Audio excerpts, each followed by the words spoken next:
Good evening. The meeting of the Monroe Township Board of Education will come to order. Please stand for the Pledge of Allegiance. I pledge allegiance to the flag of the United States of America and to the republic for which it stands, one nation, under God, indivisible, with liberty and justice for all. May we have a roll call, Mr. Gorski? Yes, ma'am. Mrs. Koloponowicz. Here. Mr. Tesler. Here. Ms. Antelis. Here. Mr. Braverman. Mr. Chiarella. Here. Mr. Kaufman. Here. Mr. Masters. Here. Mr. Poi. Here. Mr. Prezioso. Here. Mr. Zarneski. Here. Madam Board President, you have a quorum. Thank you. In accordance with the provisions of the New Jersey Open Public Meetings Law, the Monroe Township Board of Education has caused notice of this meeting to be published by having the date, time, and place thereof posted April 12, 2013, 1 at all schools, 2 Home News Tribune, 3 Cranberry Press, 4 filed with the clerk of the municipality. At this time, we will have our reports from our student board member.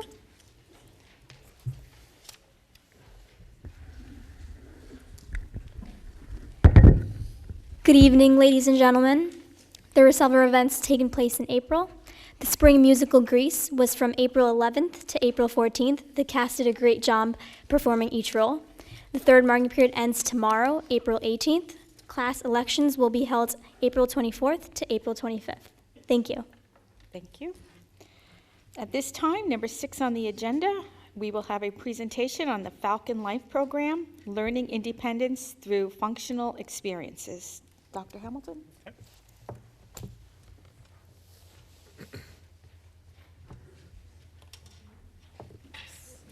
Thank you.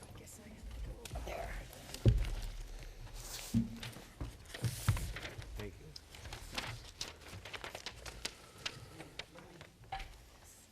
How are you? Thank you. Thank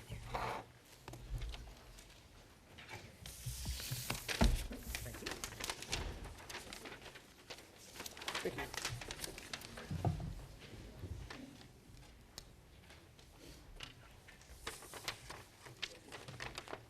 Good evening. I'm Sue Abatamarco. I'm a learning consultant at Monroe Township High School, and today I'm here to talk to you about a program we're going to be bringing to the high school next year. It's called the Falcon Life Program. Currently, the middle school has a self-contained program for developmentally disabled students. Typically, these students go out of district once they reach the high school level because we haven't had an appropriate placement for them to meet their needs.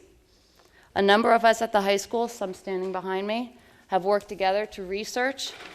We've visited other local high schools with programs for these students, but what I found most important was listening to the parents. Some of them are here tonight. We listened to them, we heard their concerns, we listened to their fears, and we listened to what their needs were for their children. And with that, we give you Falcon Life, Learning Independence Through Functional Experiences. As I said, they currently have a self-contained program at the middle school. Falcon Life will expand upon that program. We built a state-of-the-art high school here in Monroe. Our goal is to use every aspect of that high school to support these students within our building in the community of Monroe. These students will not be self-contained. They'll be moving throughout the building, and doing that, they will be getting their academics, their pre-vocational skills, their social skills, communication, as well as their physical education. And this is a schedule of what they'll be doing next year. Currently, the middle school has a cafe. We are going to expand upon that. Roughly, we have 300 staff members that we can serve here in Monroe Township High School. The students will be brewing, they will be organizing the coffee orders, and they'll be doing all of that in the apartment that was built here in our high school. It's an apartment setting that they'll be working in, and they'll have a touch screen that they'll be taking the orders from. The teachers will be using their iPads to submit orders. It'll be something straight out of a Dunkin' Donuts.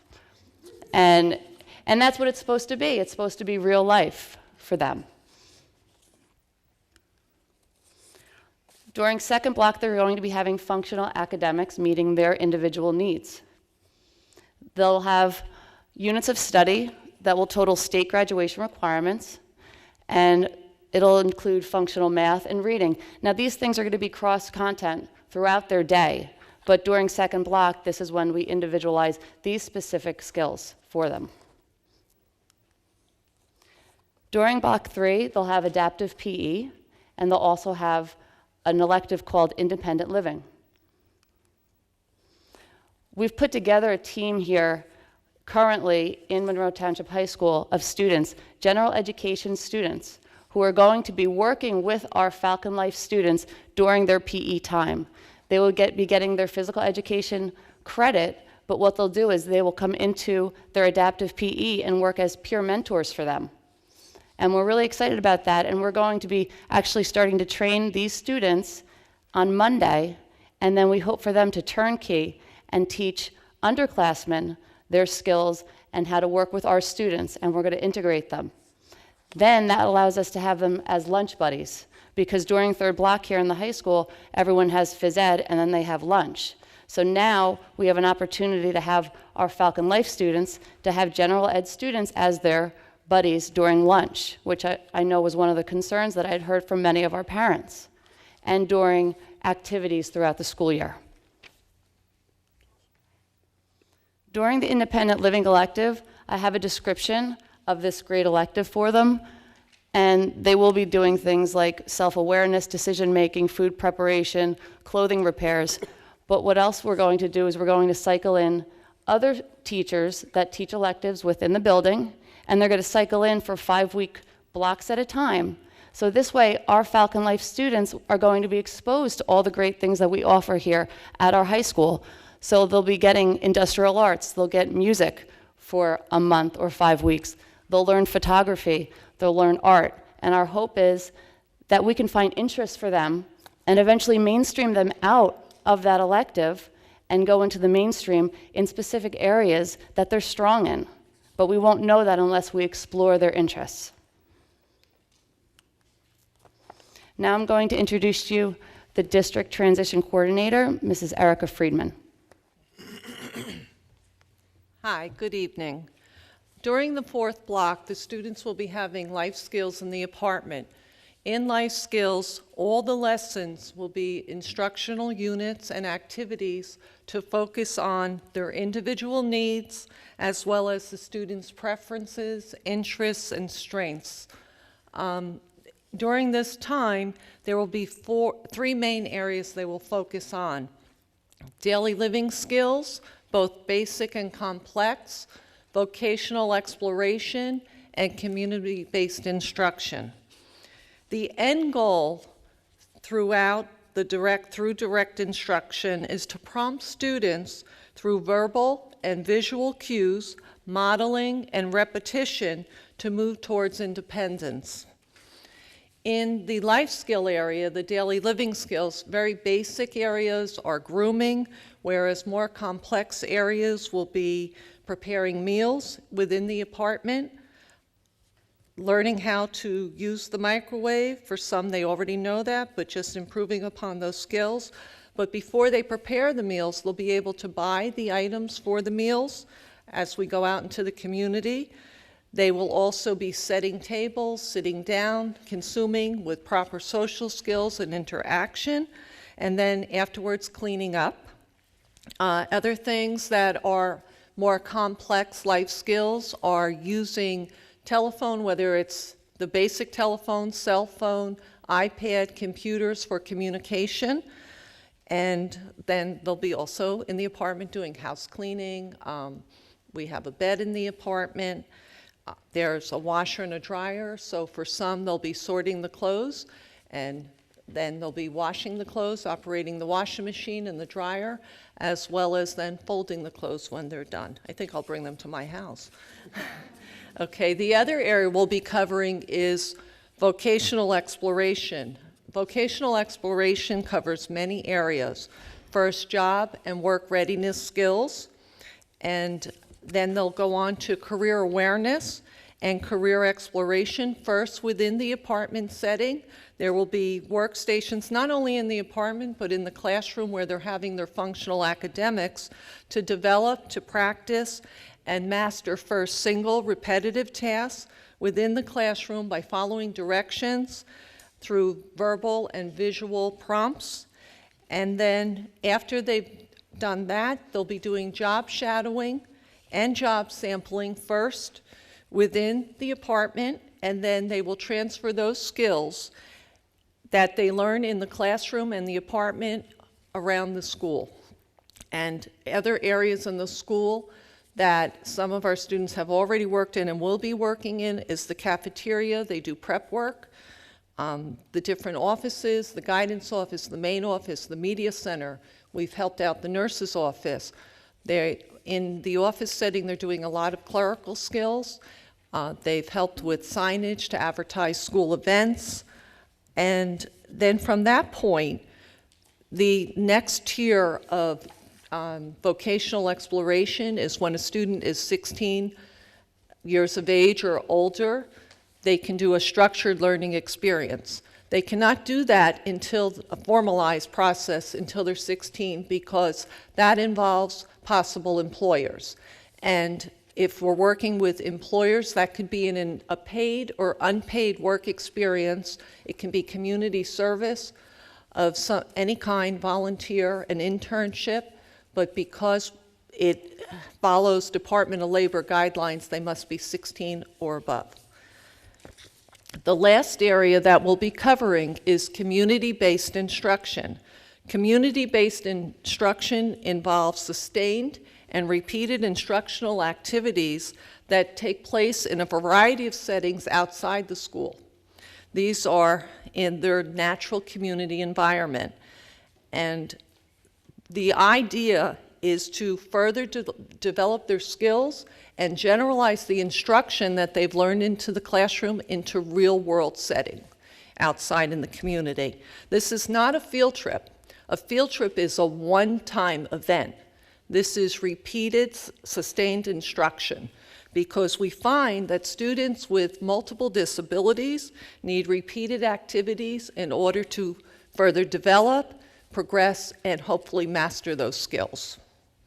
So examples, I mentioned there is a lot of overlap in the areas, shopping for the food, shopping for clothes, maybe going out to buy a gift, whether it's a holiday gift or a Mother's Day gift, ordering a drink at a Target or Dunkin' Donuts might seem very simple, but for some students, it takes a long process until they can actually do all the steps it takes, and then increasing that to maybe ordering a drink and a snack.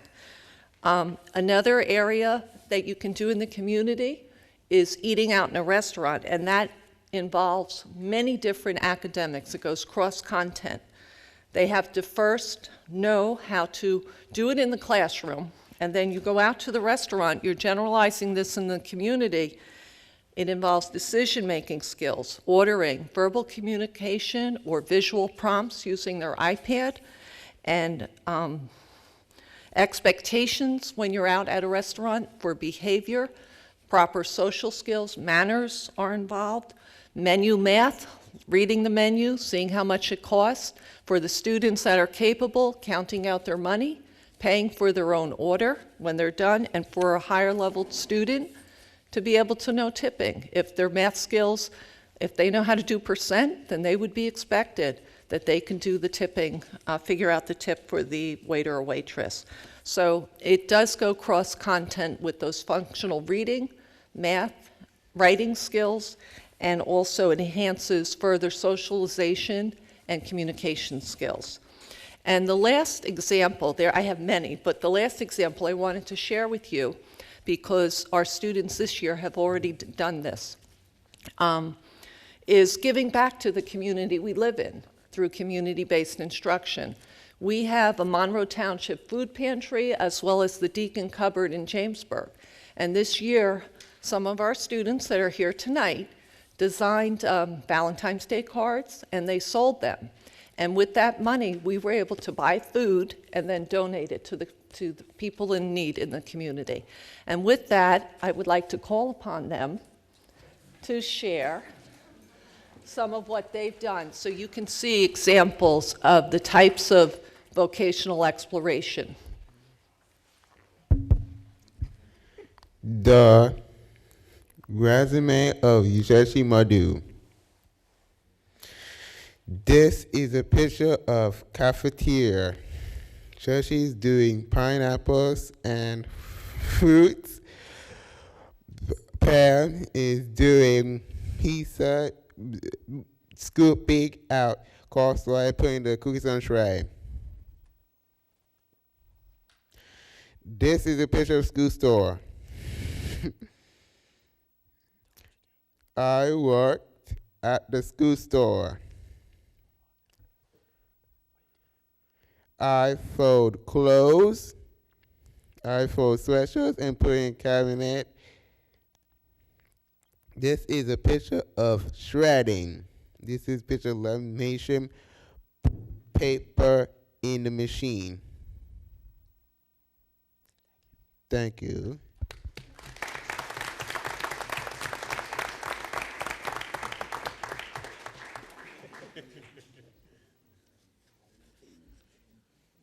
Good evening.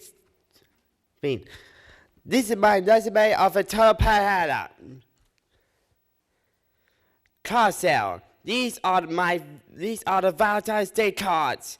I drew them and colored all the pictures.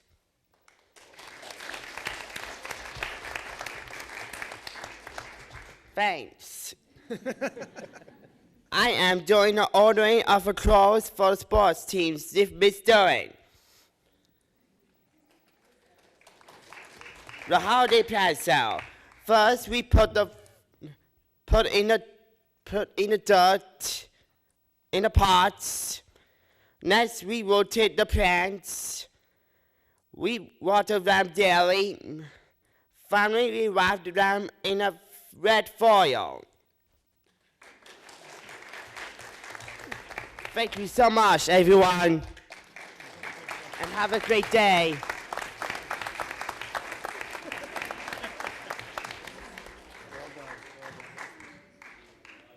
Hi, good evening, everyone. I'm just here to quickly explain our social skills component to the Falcon Life program. The social skills groups that we run are a related service that the students are provided through their IEPs, and they're designed to teach students who have deficits in the social skills area appropriate ways to communicate with not only their same age peers, but with adults in the school community and the community at large. The groups involve instruction, role-playing, feedback, and a chance to apply the skills in a real-life setting. In our case, we have two group facilitators, myself, the school psychologist, Dana McGee, and Mr. Doug Dale here, who is the speech and language pathologist. So it's a multimodal approach where we're looking at the whole student, not only their communication skills, but their social and emotional functioning. We meet on a regular basis, and Mr. Dale's going to explain some of the topics that we cover in group. But the thing that we're going to do really next year, because these have been going on since about 2006, how we're going to change it for next year for Falcon Life is we're going to not only have the small group instruction, but we're going to drop into the classrooms and go over the skills in the classroom setting that we exposed to the students in the small group, and then we'll also go out into the community. So for instance, if we teach them the skill turn taking, then we will go into the classroom environment and have them practice taking turns with their peers and teacher. And then finally, we will go into the community, maybe ordering at the deli counter and taking turns in that environment. Because the main goal with any social skills program is generalization. We eventually want the students to take these skills that we expose them to and be able to utilize them in the community and in real life once they leave the high school environment.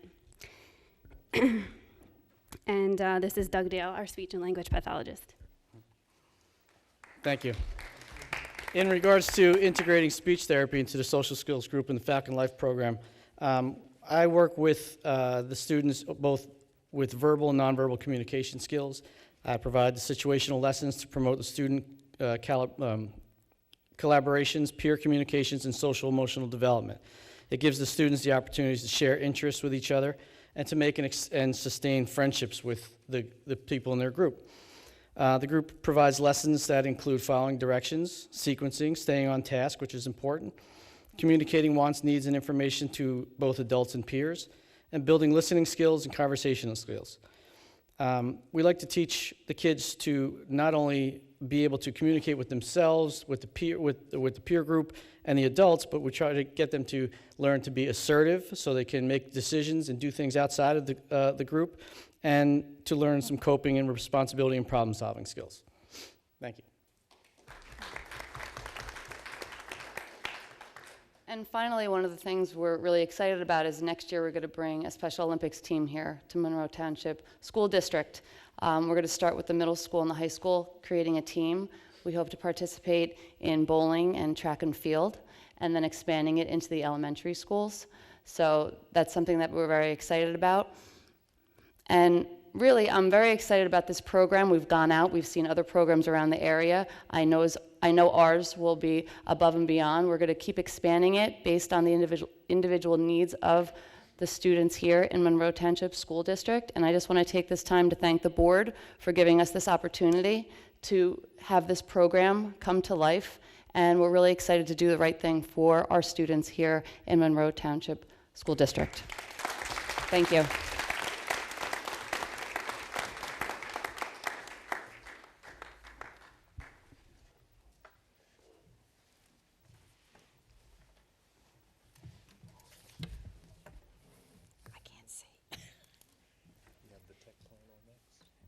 No, it's not on my agenda. The agenda was already out when we asked Reggie. So. Okay. Where did I do with I need my glasses.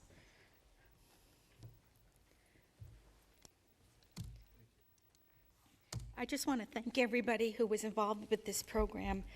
We had an open house last week to visit the new apartment in the school that our students will be utilizing. And we had the honor of having both Antonio and Chechi take us on a tour of the school, showed us where they worked, and explained the apartment to them. And it's nice to see in person that we make a lot of decisions as a board, and we don't always get to see the end result of those decisions. So we had that opportunity to see the apartment and what they're going to do and see the schedule and everything. And I was completely amazed. They made lunch for us, they had snacks, they showed us, Antonio, I believe, had made the bed in the apartment. So, yeah. So I think that we should be very proud of what we're doing here for our kids. So thank you again.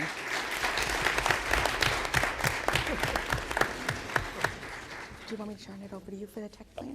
Okay. At this time, I'm going to turn, it's not on the agenda, but we're going to have our presentation on the technology plan that is going to be adopted by the board this evening.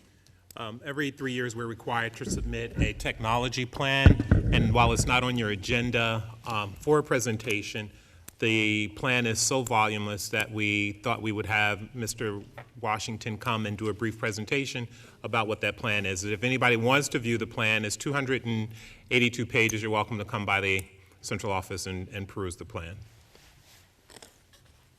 I think she shut the button off. Maybe Ira could read it.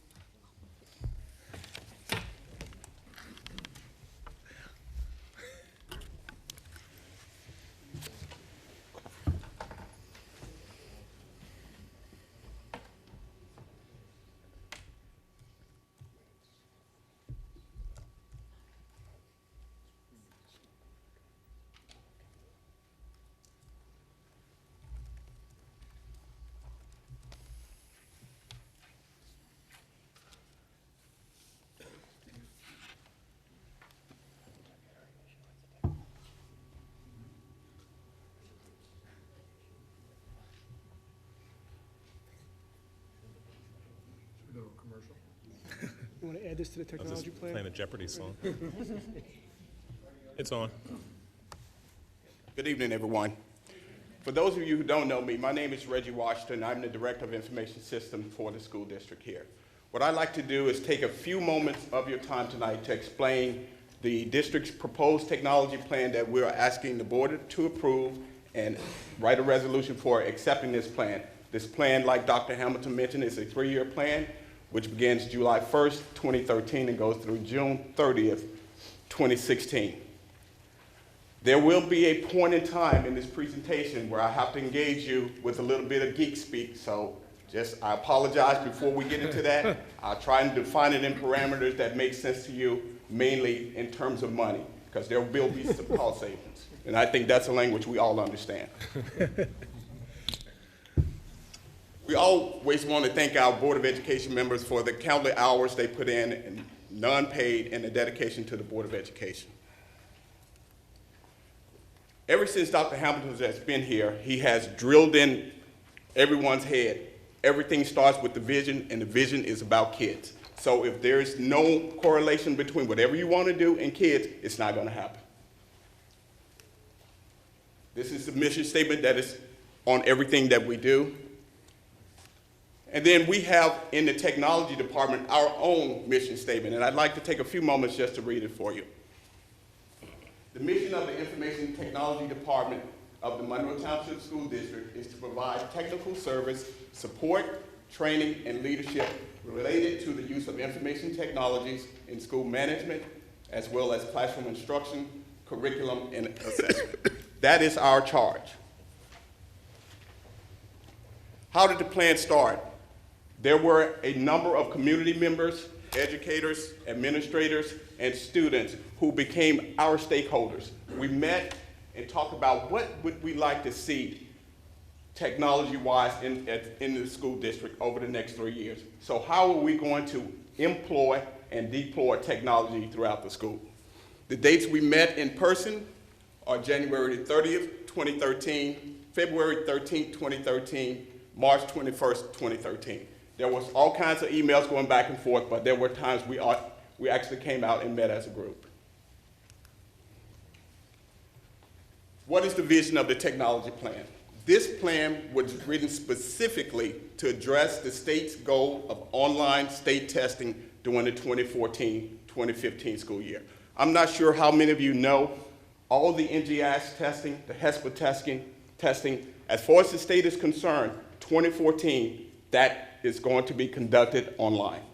So no more meeting in the room with a bubble sheet to answer a question. So kids have to be prepared to engage online testing. So this is what this plan addresses. It is our vision that students learn in a one-to-one technology-rich environment before, during, and after schools. What are our basic principles on technology? This is what we believe. Technology is an integral component of school management, as well as classroom instruction and assessment. Technology resources must be available to all users 24/7 as a global communication tool. Technology training and support must be available to all individuals to improve their knowledge and skills to be productive 21st century citizens. Our students are digital natives. What does that mean? Kids today like to use technology. So we're just trying to meet them where they currently are. Instead of dumbing down when you come to school because you have all these resources at school, at home, let's use them in the school and perhaps teach the kids something.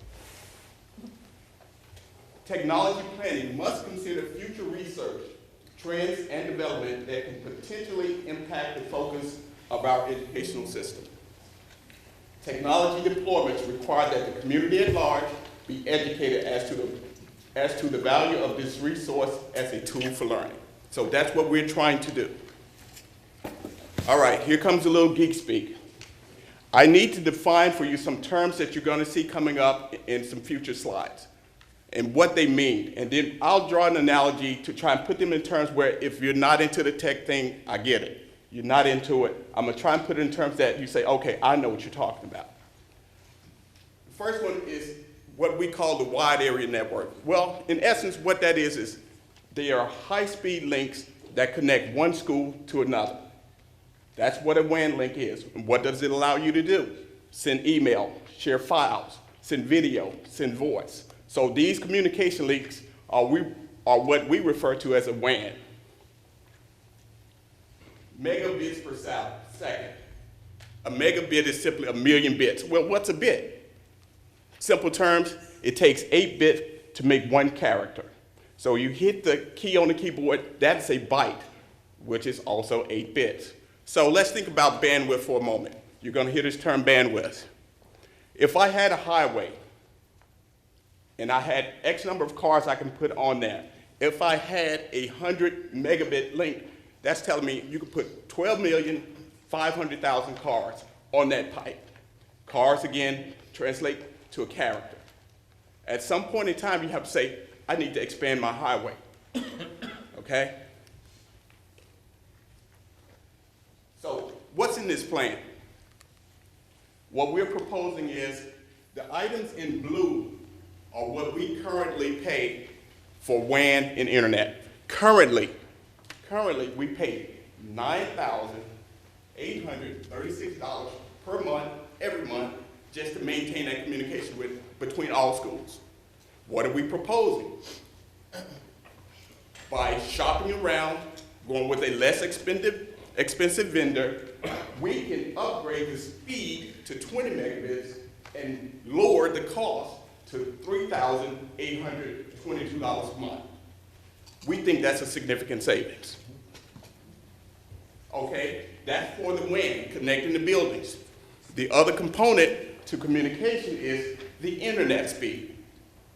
We currently have 100 megabit per second Ethernet to the internet. What are we paying for it? We pay $2,500 per month. What are we proposing? Let's increase that speed to 200 megabits, so now I can get twice as many cars on the highway, and it's going to only increase to $3,457 per month. Now, if you add those numbers together, although we're proposing to pay more for internet, if you look at the amount of money we're saving on the WAN, the overall charge has gone down significantly. Significantly. What else are we proposing? Monroe is spread out pretty wide. Normally, when you're laying an infrastructure, if you can, you want to connect your buildings with fiber that you own. There's no reoccurring charges there. So what we're proposing is, Brookside and Barclay Brook, they're fairly close together. Let's invest the money, run the fiber to connect those 2 buildings. What does that do? Well, now, when I bring internet service into one building, I don't have to bring it into the other building. We've made that cost one time, and now we gain some monies there. Let's do the same thing at Apple Park and Oak Tree. Let's run our own fiber. What's happening in the telecommunications arena is this thing they call convergence. We've been hearing, at least in this arena, talking about the convergence of voice, video, and data for 17 years. Well, now it's at a point where schools can gain from it.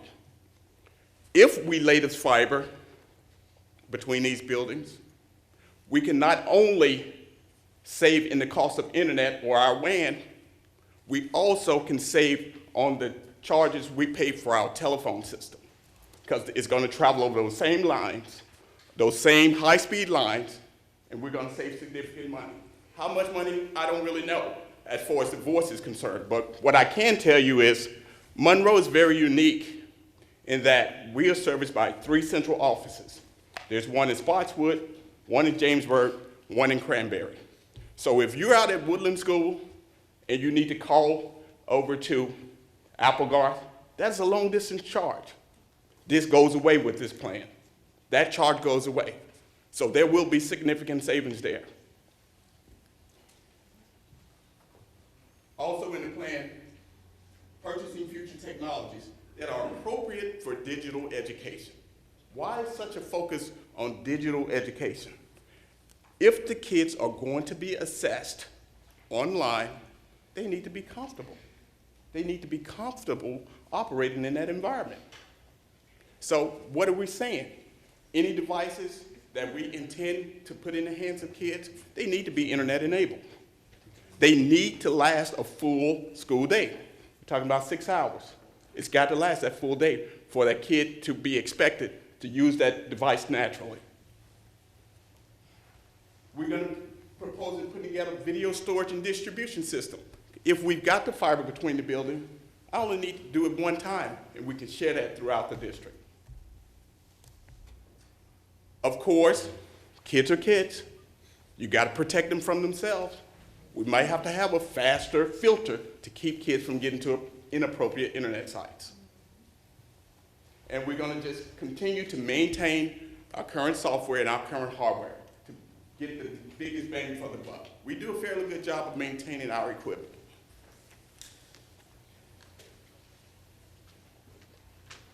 If you would like to discuss any of the stuff we have in the plan, like Dr. Hamilton said, it's about 280 pages. I welcome the opportunity to discuss, because most people don't want to talk geek talk. But I love it, and we can have a conversation. Thank you. Thank you, Reggie.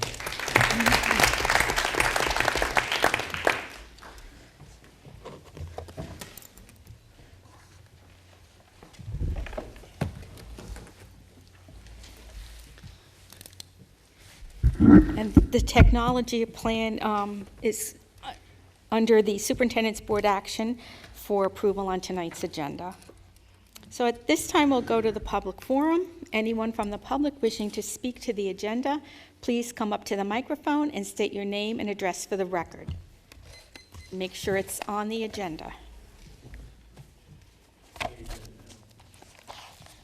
Mark Klein, 53 Turnberry Drive. And we're going to adhere to the 3 minutes. Now you just Sorry. used 6 seconds of mine. No, we started. I just want to compliment Mr. Washington on doing a hell of a job along with the board.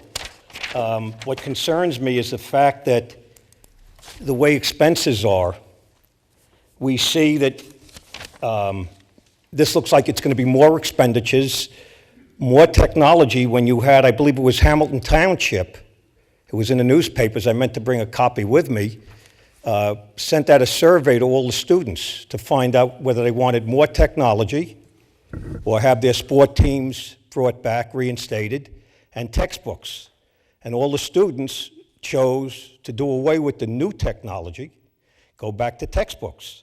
The iPad situation, I don't want to talk about now, we'll talk about that later. But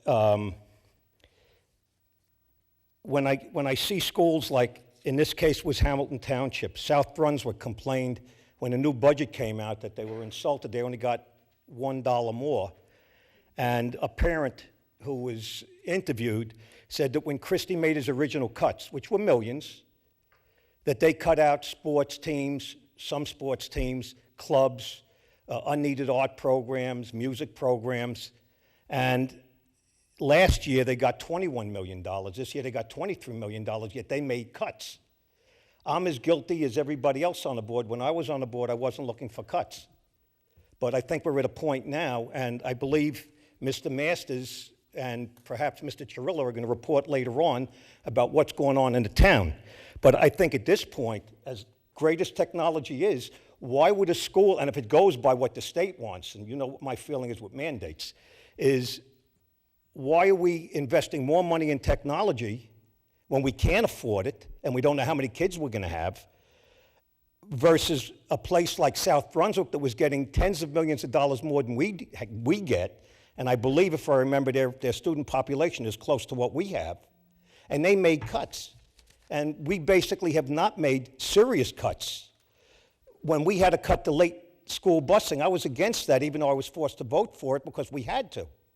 I was glad to see that Mr. Chirilla made that change at the last budget meeting to bring that back, because that's to help the parents. But there's got to be other things we can cut. We got to stop spending. As much as technology is important, we can't afford it. So what I'm asking to do is do what some of these other communities have done and start making serious cuts. South Brunswick did it to control property taxes. That was in the article. I don't want to spend more time. But again, Reggie, fabulous job. Thank you. Anyone else from the public? Lisa Weinthal, 10 McFarland Circle. Mr. Washington, can you just go through some of that explanation again? on some of those line items, you said you're saving $3,800 a month, or something costs $3,800 a month that used to be higher. I wasn't able to see it in the back. Mr. Washington? The proposed WAN upgrade would be $3,822 per month. And that's for T1s or for? That's fiber. That's for fiber. And that's a monthly lease cost? That's monthly lease. So has anyone looked at a 6 gig microwave or 11 gig microwave? Because that's about $30,000 a site, and over 1 year you pay for a full site, you never have to pay for it again. We had run wireless between Applegarth and Oak Tree. What ends up happening is, over time, those electronics you can no longer get. So now you have to buy them again. Right now, if you go between Applegarth and Oak Tree, there's a wireless signal. However, that wireless signal is for data only. Now, if we're talking about 6 and 11. economies of scale, we want to converge the data, the video, and voice, everything, all onto one line, thereby gaining significantly in other areas as well. I'm installing a 6 gig microwave link in 4 counties in Massachusetts that has 16 T1s for analog and has about 200 megabits of capacity for digital. $30,000 a site, and this is for a public safety environment, mission critical stuff. Our stuff is, and it's converged data. So I'm wondering why we're not pursuing that if, in lieu of just an annuity. Well, you mentioned T1. The speed of T1. Lisa, if you want to have a technology conversation. Well, no, I'm with- just trying to get to the bottom of why we're leasing something as an annuity versus something that could be a capital, understandably, it's a capital investment. I understand it's a huge outlay, and it may not be point-to-point, and it may not be line of sight, and it may not be all these other technical limitations. The fact of the matter is, I'm asking, has is point or multi-point microwave been investigated as a means of a capital investment versus a horrible perpetuity to Verizon?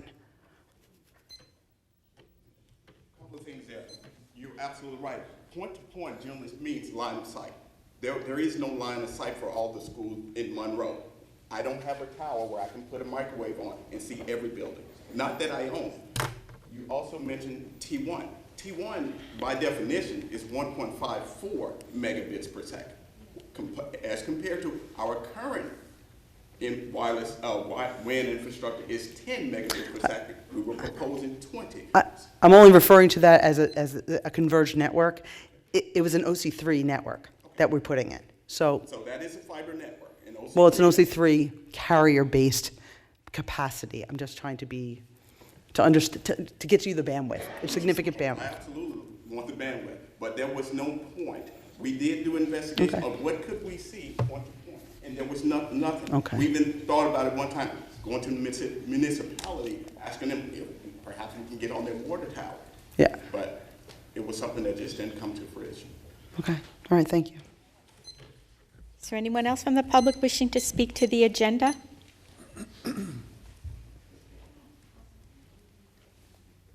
Mary Ann Sullivan, 12 Shibley Court, Monroe Township. My question is, was there, the schools that were visited for the Falcon program, are they receiving any grant monies? Are they receiving any grant money, the Falcon program? No. No, They're ma'am. not. Well, was any possibility, did anybody look into the possibility of getting some grant monies for this program? Marietta, would you address Mrs. Ruala, who is our Director of Pupil Personnel Services?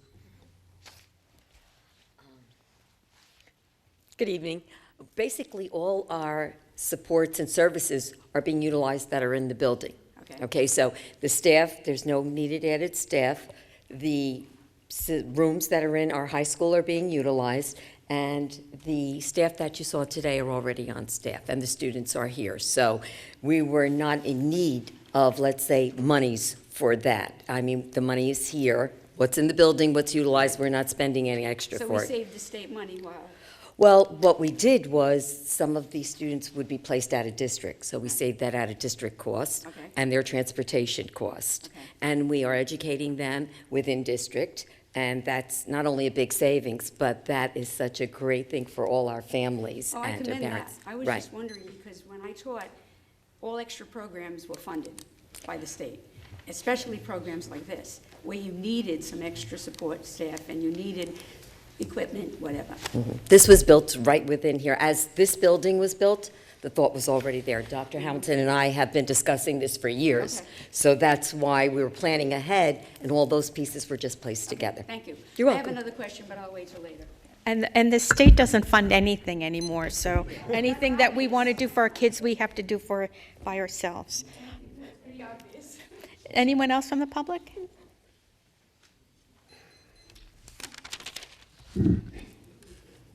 Robert Roach, 18 Muirfield Boulevard. I wonder who developed the plan for this new technology that Mr. Washington discussed? It was a collaborative effort between myself, I don't know if you can hear me. Yeah, I can hear you. Jerry Tate. I don't know whether the rest people And can. those stakeholders. Has anybody thought about having outside consultants come in to determine whether, we need to make some modifications to this program, or whether it is the best program that we can get?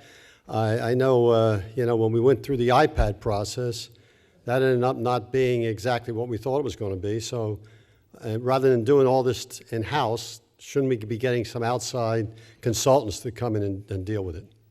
Mr. Gorski? Mr. Roche, I've worked with Reggie for over 13 years, and I could comfortably say Mr. Washington is one of the best geeks on the market. There's no outside consultant that can top Reggie, and everything in that plan, I think, has been developed with the expertise of a true professional. Additionally, the state requires that it's a collaborative process of community stakeholders who are within the Monroe community. Does that mean you cannot have an outside consultant come in and look at the proposal, make any recommendations? They may say it's the greatest recommendation in the world. I don't know, but I mean, just have a third party look at it. That's all I'm suggesting. It wouldn't preclude us from doing that, but that's not a part of the process that the state outlines for the development of it. One final question. On page 13D, can you tell me what that transfer is all about and how much is involved?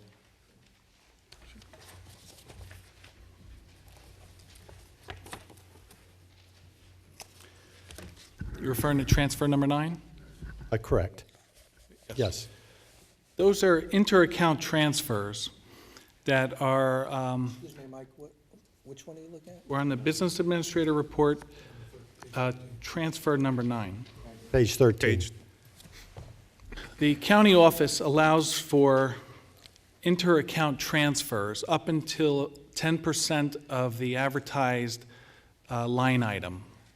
And that's to allow for normal variances between what's been budgeted and the actual prices when you go to procure the items through the school year. Plus, there may be some changes, some items may be obsolete, and you may have to make some substitutions. The state sometimes changes the chart of accounts, altering what's a piece of equipment, which is in a different fund than a supply. So the flexibility to transfer monies like this is permitted by the state, and it is normal and customary for school districts to transfer money within accounts. We have only had to go to the county one time to exceed the 10% transfer, and it was regarding tuition, where the district actually netted a savings of about $170,000 of monies that we would have had to otherwise reimburse the state. Yes, my question was, how much was transferred and what were the accounts? The accounts are identified on the actual transfer sheet. Which we do not have. I'd be happy to furnish you with a copy if you want to come by and fill out an Oprah request for that. Can't you tell me what they are? There's about 18 different line items or 16 different line items, and I don't want to. It's not one item then? No, it's not one item. Okay, thank you.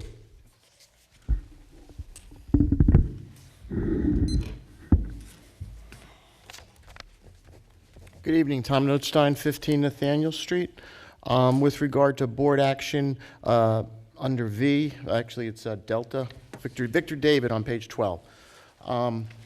last meeting or whenever, a couple of months ago, I requested that in the past, we've always listed the student suspension report excluding the names of the students. We would put it in a block diagram with the student number. We would say the reason for the suspension, and we would say if there was any monetary damage. I think it's imperative that we as citizens know what's happening in our schools. Are these suspensions all drug-related, for example? I totally understand that we're not going to list the child's name, but in the past, under previous administrations, we have done that. And I'm just wondering, why are we not doing that, and can we in the future? This is the second request. If the board decides through the bylaws that govern the organization of the board agenda, decides to do it, that's perfectly acceptable. However, you may be referring to the report that actually outlines any damages and whether or not parents have been required to make restitution for those damages. That's the annual report. That's related to the violence and vandalism report, which districts are required to do once a year, and that's done at the end of the year. That report is pretty detailed, if that's the one you're referring to. No, I mean, we used to get it in the agendas. I mean, I can go back and years before you were here, and I can show you where they listed that. It would say, suspected drugs, damage, vandalism, costs to the district, and it was just a little blurb like this. Typically, I mean, we didn't have a large every month, but maybe 3 or 4 different line items every month. I mean, does anybody remember this? It's the vandalism report. But it was every. We never did that every month. I think it was a certain amount of times a year. This student suspension report is just the suspension report for the board. But you're talking about the vandalism report. I'd like to know what's going on. In other Right. words, are these all, like, under D? Can you tell me, were these drug-related? We can't tell you. Why can't you tell me? Because it's student-related. They're confidential. But you're telling me under F that you're doing out-of-district placements. That should be confidential too, but yet it's not. Right? But yeah, all I need to know is I don't care about the name. How are we going to know what is happening in our schools with regard to drug use, since you don't tell us? Is your request specifically about drug use? Or drug use and vandalism. I mean, the vandalism, I understand we do get a report at the end, but it certainly would be nice to see it every meeting so that we could be proactive. Do we have a drug issue developing? Do we have a vandalism issue? I mean, et cetera, et cetera. I mean, I think that's important information that we should be able to have access to. And I don't understand why we're not. I mean, if you tell me a student suspended for drug use, where is the damage in that? There's no privacy issues. I'm not sure that we're able to give that kind of specificity. And if that's something that the board decides that they would like to see included on the report, then we can take that through the proper channels and do that. But I would rather know that it's okay before I share Obviously, that check with the legal authority, but I personally can't see a problem. Also, under H, what was the details of that settlement? Do you have that, Mike? I don't have it in my report. I don't have it with me either.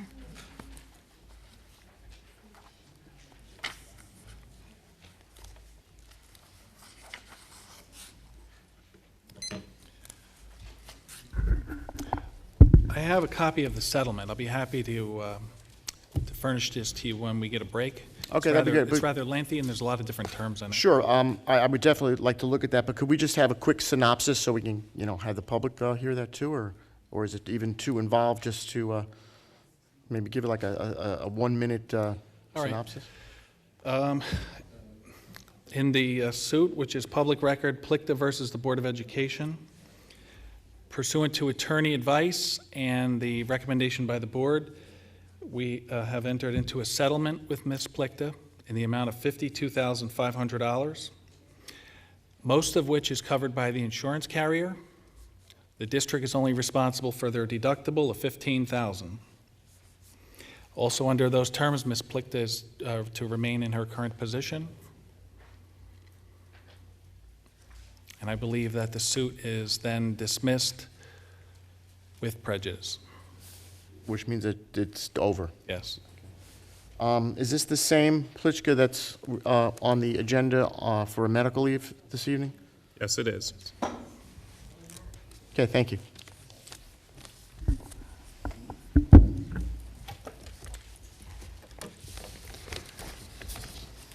Good evening, everybody. I'm Dr. Wachuku, better known as Uchechi's mom within this facility. I really want to say something. I want to thank the board, really. This is my first time here, and this is quite, I've seen you guys on TV from time to time and read you on paper, but this is my first time actually showing up. And I want to thank actually everybody for the time that you put in and decisions that you make. I'm trying to keep to my 3 minutes. And also, I really, really want to thank the teachers, because 2005, when we moved into Monroe did not have any special school for my kid. And we were out of districts because this place we came from, he was out of district as well. But when the school started and they notified us, the counselor there and his case manager, we visited the school and they asked to be given the chance, and we did that. Chichi was one of the two with Antonio that started the school. And they have worked so hard through elementary to middle school and now to high school. And then you have this state-of-the-art high school, which they're making use of.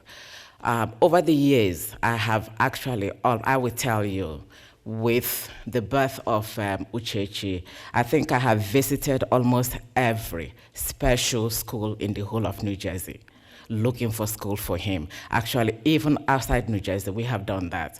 And I would say that even right now, even Institute of Technology in New York, we have actually talked with them as well for his vocational aid. And I would say that these teachers are really working very hard, and in case the school is putting in a penny, or I would say that any money you put in, I would like to let you know that it's being well spent, and we are really grateful for that, and I'm sure future children will also, who have the same problem, will be grateful for that. Thank you very much, and thank you so much for everything. And secondly, I would like to talk about your technology. And I listened to all the gigabytes and the rest of it. I don't get it all. But then, like he said, what we do understand is money. When you talked about the savings that we'll have in terms of the monthly payments and all that, what we would like to see is the bottom line. And you talked about the new fibers to be installed, the connection between the schools. These are expenses that you have not really explained to us as to what that will be. That will be on top of what you have explained to us already. Because if we do not know at the end of the day what the bottom line is, everybody will be afraid to get into it. So if you can just go back to the drawing board and give us that, I'm sure it will be more interesting. And also, we have also said that people can meet with you in order to discuss what the 200 and something pages is. I don't think you can get any better consultants than some of our parents who are into that, who can meet with you to discuss. I don't think we need to pay anybody to come and do that with you. And of course, you know what you're doing. So thank you so much for everything, for having us and all that you've done. Thank you. Thank you.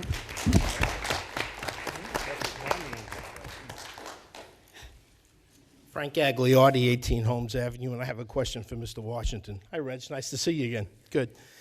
Reg, assuming that no changes were made to the current technological configuration that we have, this program does not move forward, do we have the capacity to meet the state obligation for 14, 15 for the kids to do the tests online? It's my opinion that we would fail. We would fail. We were not prepared to have online assessments for our kids. And the reason being, if you can recall from the presentation, to me, it just makes sense. If I'm going to get more bandwidth for cheaper price, in my circle, that's called a no-brainer. I'm going to go for more bandwidth and a less price, okay? We have to, what the state is saying now, what they really want is districts to bring in 500 megabits into the district. We currently have 1. And then they want at every school 100 megabit. We currently have 10. Every kid, here come the geek speak again, every kid, they want to be guaranteed 100K to the device that they're using. We are not in a position to achieve those goals right now. Thank you. Anyone else from the public?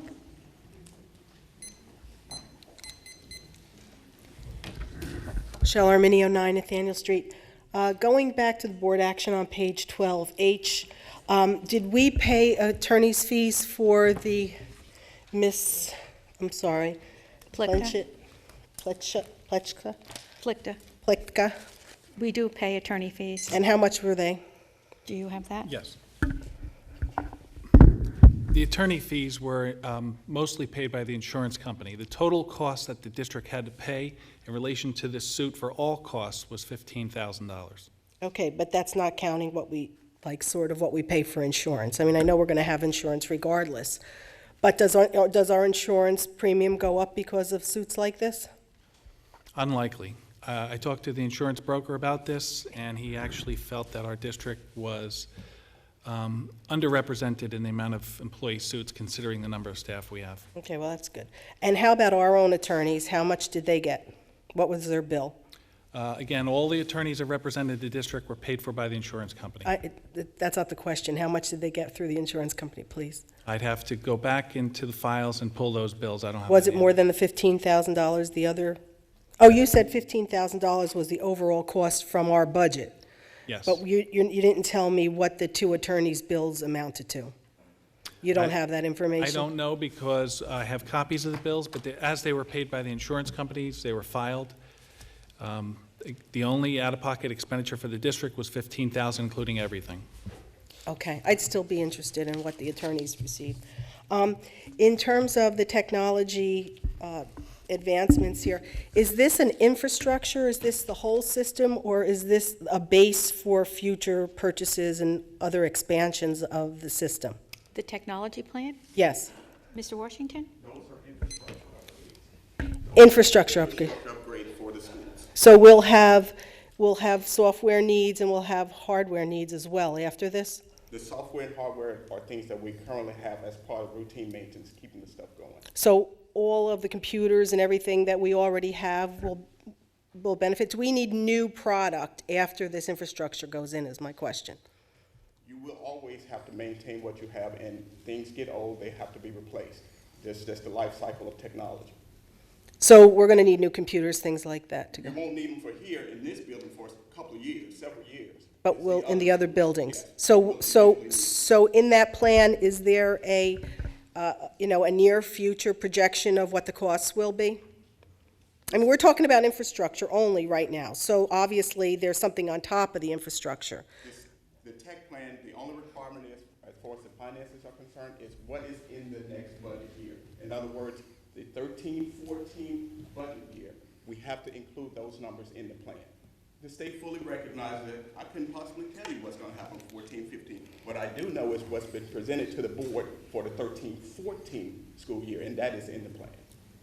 Okay, but when you put infrastructure in, there's usually an anticipation of hardware that goes with it and other software. And like, I'm sure there's an anticipation of upgrading certain things. Is that correct, or has no one thought about that yet? Yes, that is correct. Okay, so there is a thought to maybe near future purchases. Replacement of Right. current laptops and things like that that are already in the district, they have to be replaced. Okay, so do we have, so are we planning on that projection yet? For the 13-14 year, that is in the plan, yes. Okay, what about after that? We're looking at 1 year at a time. Okay, so, but when we present a plan, see, one of the things that I think sometimes is a pattern that is not necessarily a good pattern is that when we promote a plan, we don't know what the near future costs will be. And when we're talking about expensive technology, which I'm not opposed to, we should know maybe an extra year after that what kinds of costs that's going to be. Because we don't want one, and I'm not a technology, so I may be absolutely out of line, but if things either are going to be obsolete after we put an infrastructure in, or, Well, you know. I can assure you the infrastructure will not be obsolete. Well, the but what goes after that? The 13-14 school year, we have laptops for the elementary schools in it. That is in the 13-14. 14-15, there's a number. Laptops, I'm sorry, for the elementary schools? Yes, in particular, Brookside School. How many? Michelle, your time is up. You let other people talk a little longer. No, I don't. I think, Michelle. okay. So you're not going to answer the question? He can answer the question, Okay. and he can answer the question. How many laptops? We have in the budget 30 laptops. Okay, thank you. Anyone else, public forum? Please come to the microphone.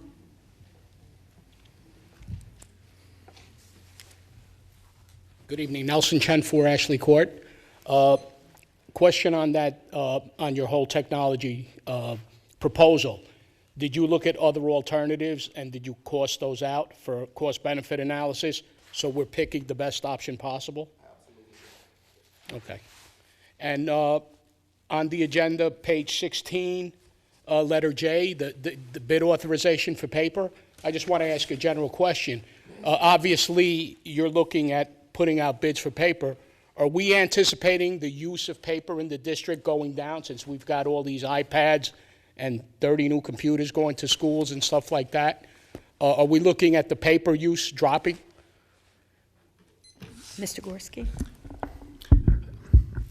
That's a good point. Paper use has dropped throughout the district. There has been initiatives to reduce paper by copying on copy machines instead of local printers, by emailing a lot of documents, by posting things on web. Board agenda gets emailed to the board members. There used to be a plethora of paper every month. So the answer is yes, but this is an authorization for the board to permit administration to go out to bid for paper, because the way the state's purchasing laws go, if you go over the bid threshold in aggregate at any time of the year, you're required to go out for bid, and it's hard to say when exactly that's going to be.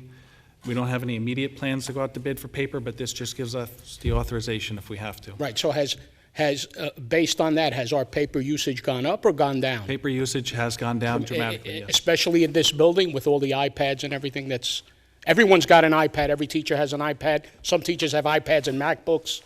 I anticipate that the paper usage has dropped tremendously in this building. Is that correct statement? Mr. Washington, would you like to comment on that? I've seen the paper usage drop. I didn't quantify it, but not only has paper use dropped, the use of toner for printers and copiers has also decreased. Okay, thank you. You have already spoken, so if there's somebody else who would like to speak before you, we'll come back to you last.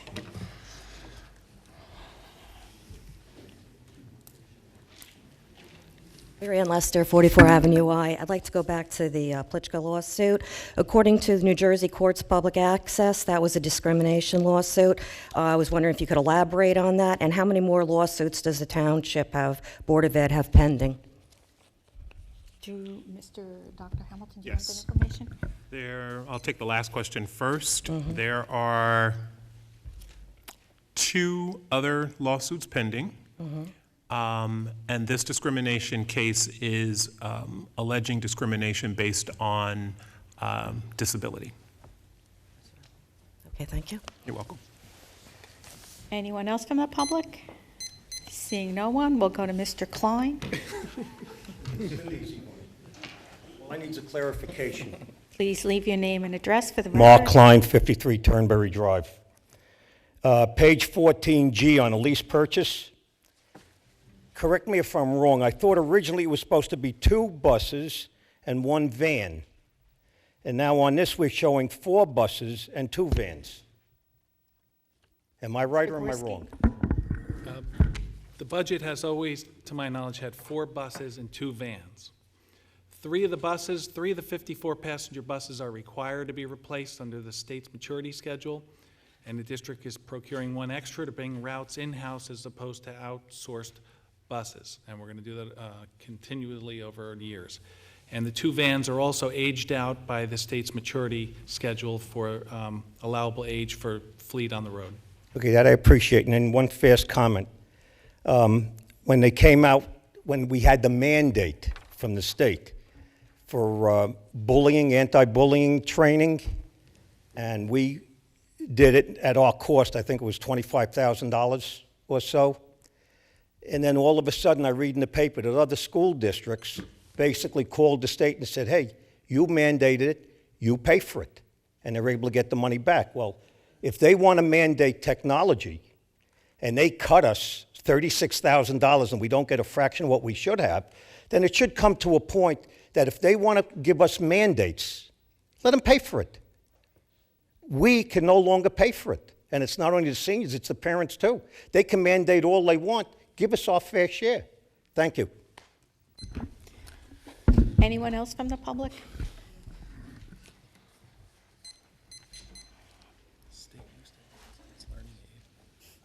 Guy Del Rey, 24 Ashley Court. A few meetings ago, we had a discussion regarding looking into things that have been, that were created years and years ago, and see if we can kind of eliminate them and not, and save that cost of those things. And I think you all thought it was a good idea. Has anything been done about that officially?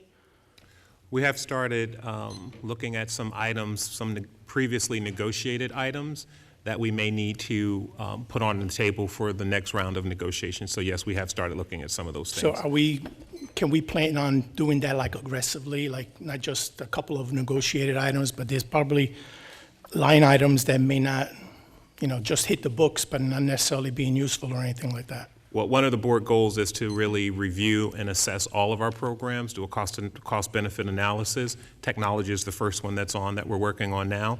We've already generated a list of all the district initiatives and programs that are in place, and then we'll associate the cost with those and begin to gnaw away at those things that may not be yielding what we hope they would. Are there other things that are not program-oriented that may be falling through the cracks that anybody's looking at? I mean, when I don't know how it works, but when you have a budget, is there like a line item and you see the cost of everything that's on that within the budget? Yes, by account. Okay, so I'm assuming that number keeps going up, but nothing gets deleted. That's what was the discussion a few weeks ago. Actually, that's not accurate. The budget sheet shows us which accounts are going up and which accounts are going down from year to year. And we look at a justification if an account is going up. Is it because of new students? Is it because of new sections? Is it because of new programs?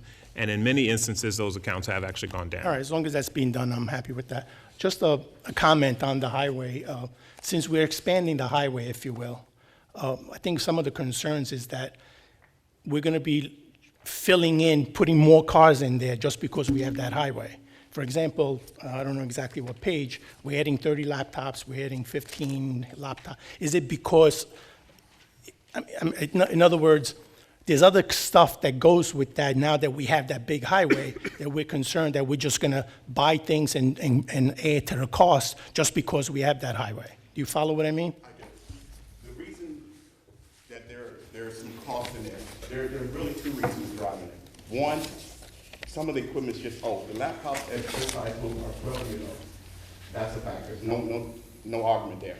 The other thing is this park assessment for school year 2014. We know that we are being told by the state, you will be testing online and the kids will need a device. And the device has to meet certain specifications. That's what we're trying to meet. Make sure the kids are prepared to successfully complete the online assessment. That's what's driving it. So even if we weren't widening this highway, some of that equipment would have been going through the cycle anyway, life cycle, okay. Not the infrastructure stuff so much. But more to you, and which is fine. We're just afraid that like in these times, like for a couple of years, let's not just wind the highway and say, okay, now we need new cars, more cars just because we have that highway, And that's certainly something that has been drilled into my head. We have to be cost conscious. Although we got the state telling us, and to your credit, the state is mandating it. They said you will have this. And what do schools that or townships that can't afford it? What are they doing about that? And there's been a number of discussions in the directors of technology. It's in your board report? And I'll be Do it under your report. One of the things that they've said, we'll bring in the technology at the time of the test. Now, the problem with that is this. If the kids have never had it, are they going to be successful on that test? That's a question. That's debatable. I wouldn't think the kid's going to be. If that's the first time I get to experience that, I don't think my results are going to be what I want them to be. Okay. I say the same thing all the time. We're going through bad times, so let's just think things through before we say yes to it. Thank you. Thank you. Anyone else from the public wishing to speak to the agenda?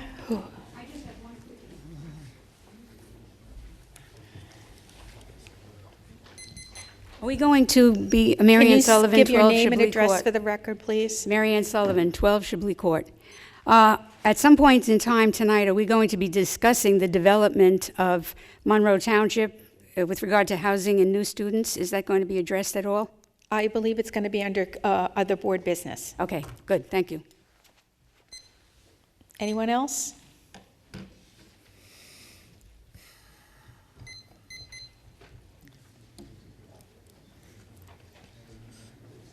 Marian Lester, 44 Avenue I.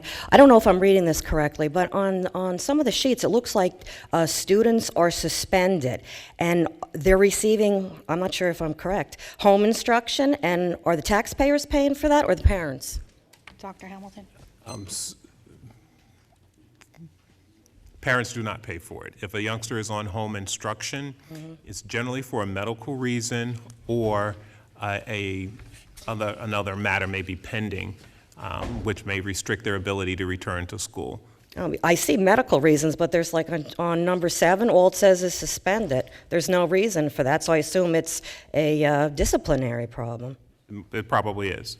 And the taxpayers are paying for that, not Yes, the ma'am. parents. Thank you. Anyone else wishing to speak to the agenda?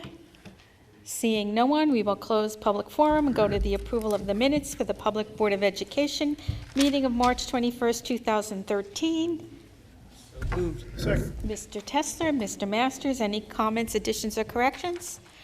All in favor? Aye. Opposed? Abstentions? And the approval of the minutes for the closed session meeting of March 21st, 2013. So moved. Ms. Second. Antelis, Mr. Tessler, additions or corrections to the minutes? All in favor? Aye. Opposed? Abstentions? And the minutes have passed. We will go to the superintendent's report with Dr. Hamilton. Thank you. This past weekend was the 75th Annual Youth and Government Conference held at the New Jersey State House in Trenton. The student participation was outstanding, and as such, the Monroe Township delegation was awarded for outstanding delegation. And I just want to mention some of the students. Mina Kim won for outstanding legislation.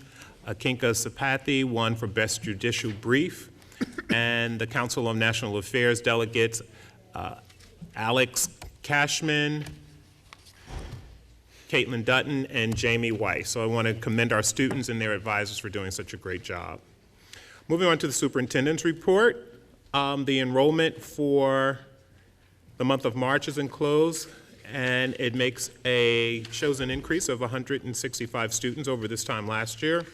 And you see a revision made last year. We were off by one number. Last month, I'm sorry, we were off by one number, and that correction is noted on this report.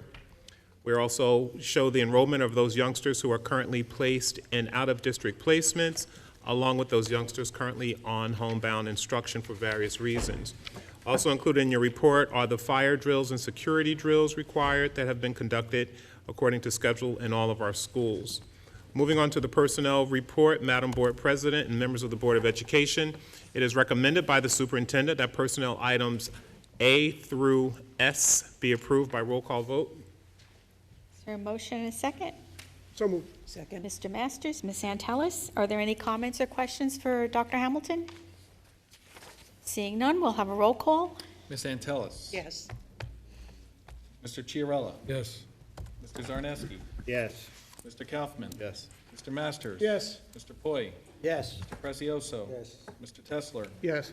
Mrs. Koloponowicz? Yes. Madam Board President, personnel items A through S passes. Thank you. And moving on to board action items, under the superintendent's report, Madam Board President and members of the Board of Education, it is recommended by the superintendent that board action items A through I be approved by roll call vote. Is there, Mr. Second. Masters, Mr. Tessler? Again, any comments or questions for Dr. Hamilton? Mr. Poi? Yes, on item A, one of our, I assume teachers, but one of our employees is being given approval to attend a gymnastics rules workshop. I was curious as to why that is so. We do not have a gymnastics team, and Center PD. I do believe he is a volunteer coach and he does work at the person is at a primary school, and he works with the high school kids. That is my belief, but I will check up on that and give you an accurate answer on that.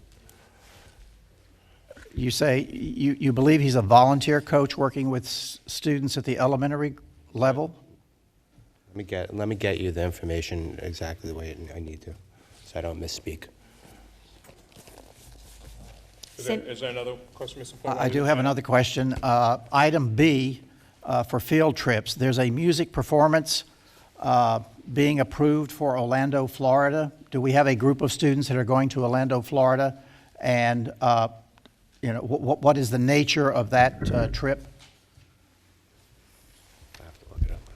Well, that's in the curriculum office as well. Dr. Gorman will look that up. Anyone else have a question in the meantime? Oh, you're still asking, okay. Mr. Poi? You have a question, Luke? It was real quick. Go ahead. Just to jump in. Mr. Break Kaufman? break it up. Absolutely. The tech plan is a separate item? It's, Is it not in A through? it's G, under this board action. Oh, that's the, okay. Anyone else? Mr. Poi? Item E, I was looking at the school calendar, the proposed school calendar for next year. And I was wondering why we needed a in-service, I believe it's a half-day on October 25th, when we've just had one only a couple of weeks before that, and when a couple of weeks after that, the students are only in school for 2 days that first week of November.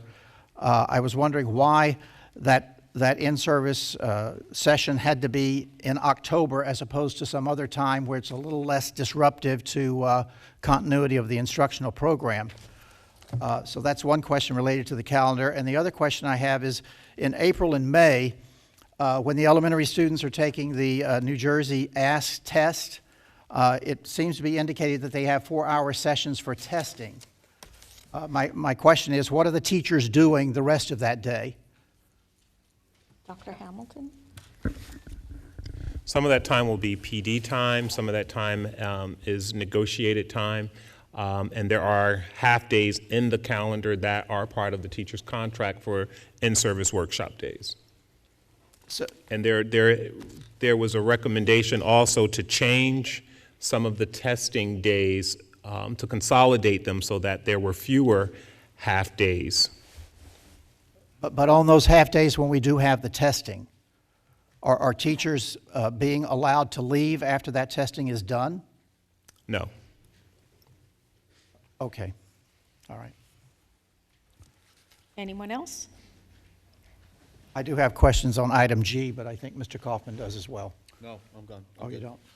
Go ahead. I appreciate the information that Mr. Washington gave us, but I have several questions related to this. One is the online testing. Can that be done on iPads?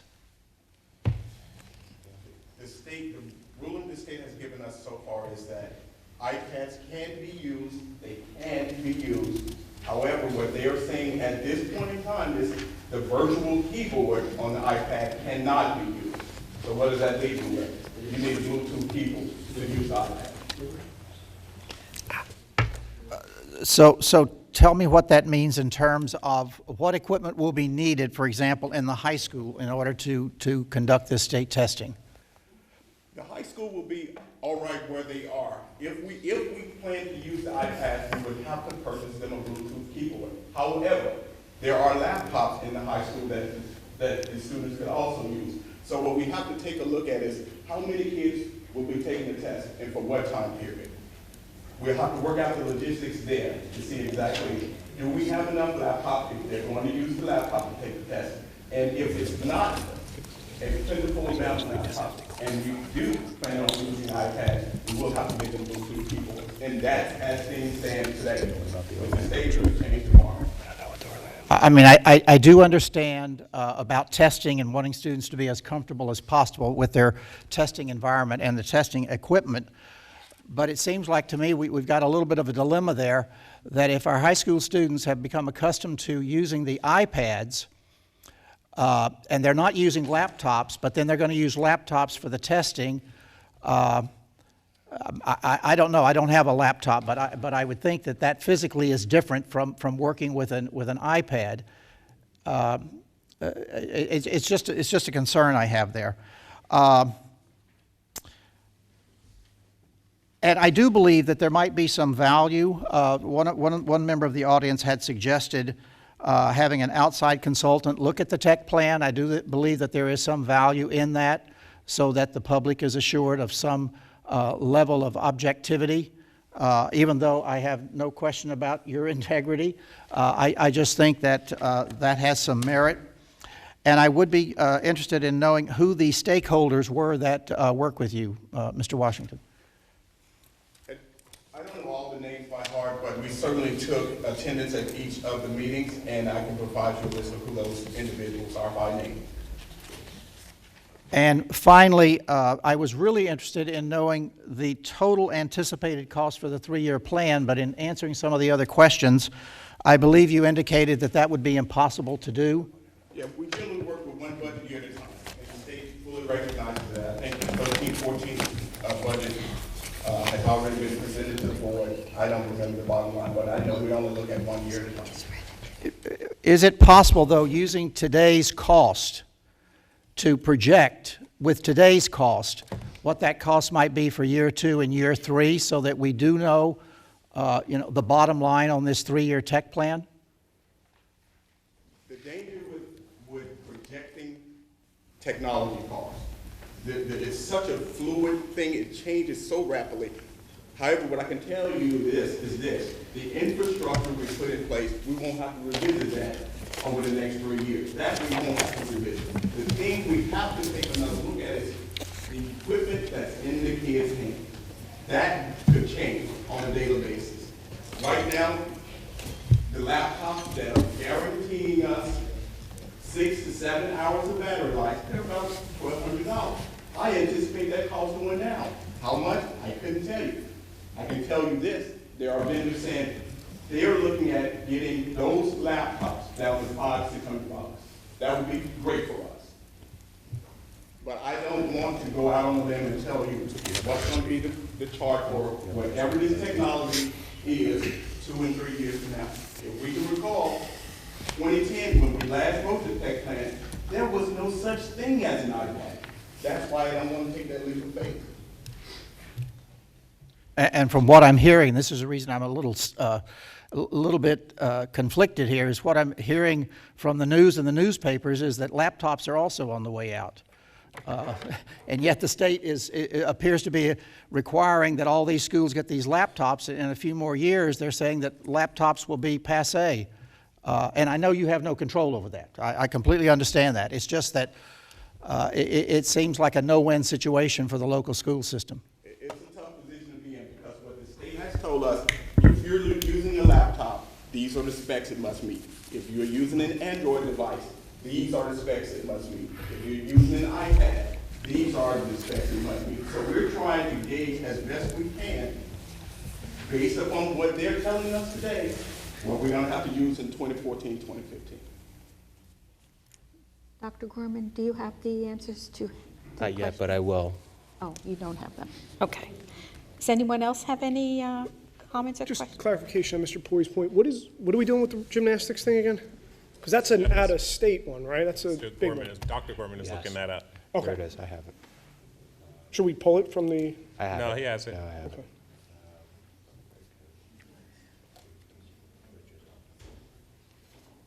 Is there any other questions in the meantime? Would anybody like to make up one?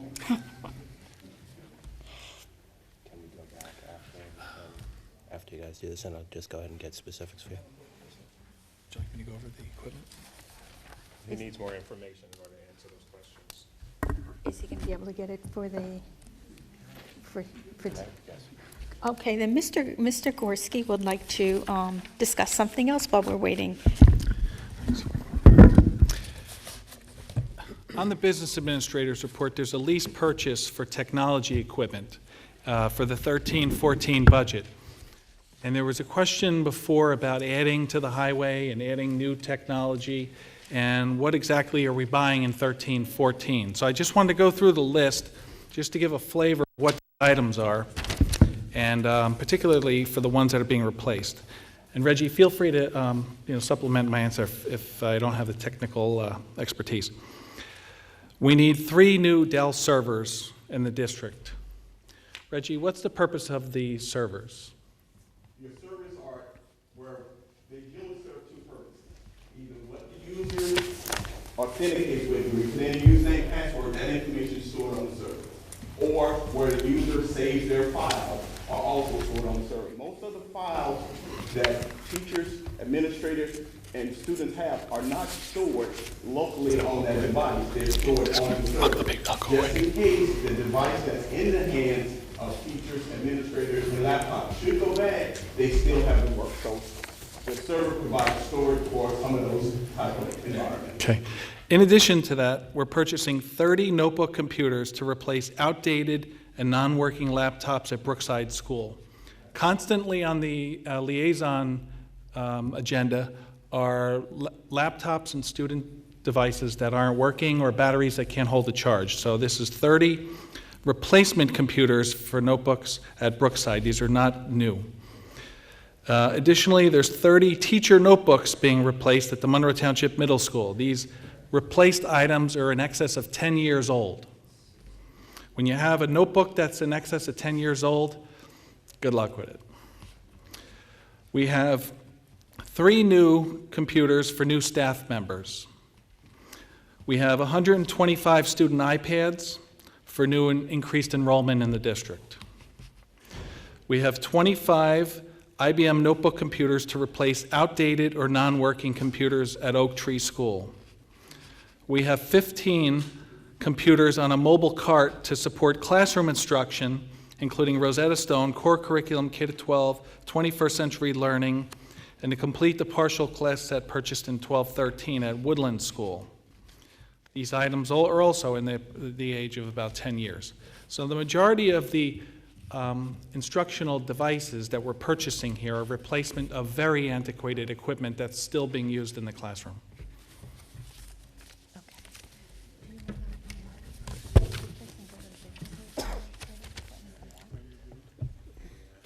Waiting, maybe he can read something to the. Kathy. I think withdraw the motion. We have to withdraw the motion? Yeah. Yes, Mr. Prezioso? Not too long ago, we had a lease purchase of $74,000 a month for communications recently. Is that in this budget here for the technology? Yes.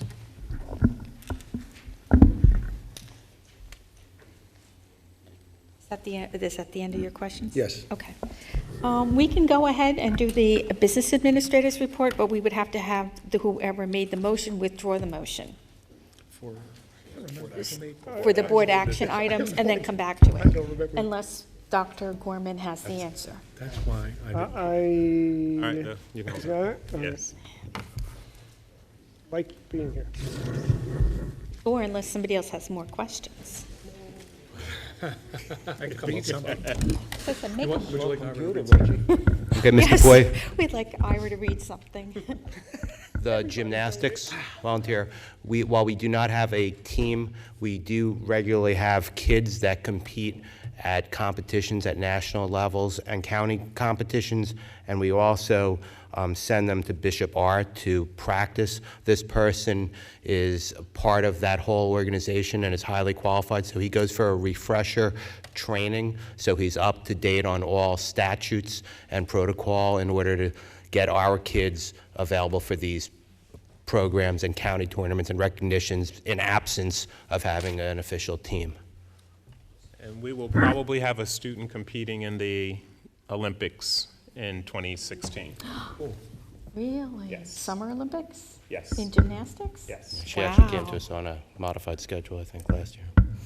Does that answer your questions, Mr. Poi? Except for the music group and Oh, the music group? Yes, once every 4 years, our band and chorus, Mr. Goodall, both of them, perform at Epcot and/or one of the places down in Disney. They receive professional development. The kids, it's a prestigious piece for the kids to compete. The only cost to the district is busing to and from, so they fundraise. It's part of their fundraising for the band and chorus program, and then just teacher overnight stipends. The teacher listed there, only because I happen to know her personally, as a choral teacher. Does that mean our choral group is going? Yes, that's true. Okay. Is that good with you now? The questions, the answers, the answers, you've gotten the answers that you need? Yes. Okay, then we will have a roll call. Ms. Antelis. I'm sorry, what are we voting on? Board action items A through I. Motion made by Lou Masters, second by Ira Tesler. We'll come back to Ms. Antelis. Mr. Chiarella. Yes. Mr. Zarneski. Yes. Mr. Kaufman. Yes to all, recuse on G. Recuse on G as in Gary. Mr. Masters. Yes. Sorry. Mr. Poi. Yes on all except item G. No. That's a no on G as in Gary. So noted. Mr. Precioso. Yes on everything but item G. No on G. Mr. Tesler. Yes. Mrs. Koloponowicz. Yes. Do we have to wait for Amy to come back before we move on?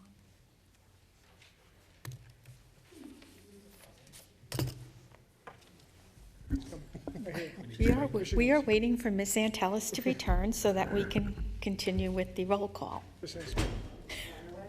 Run, Amy, run. Call. Yes or no?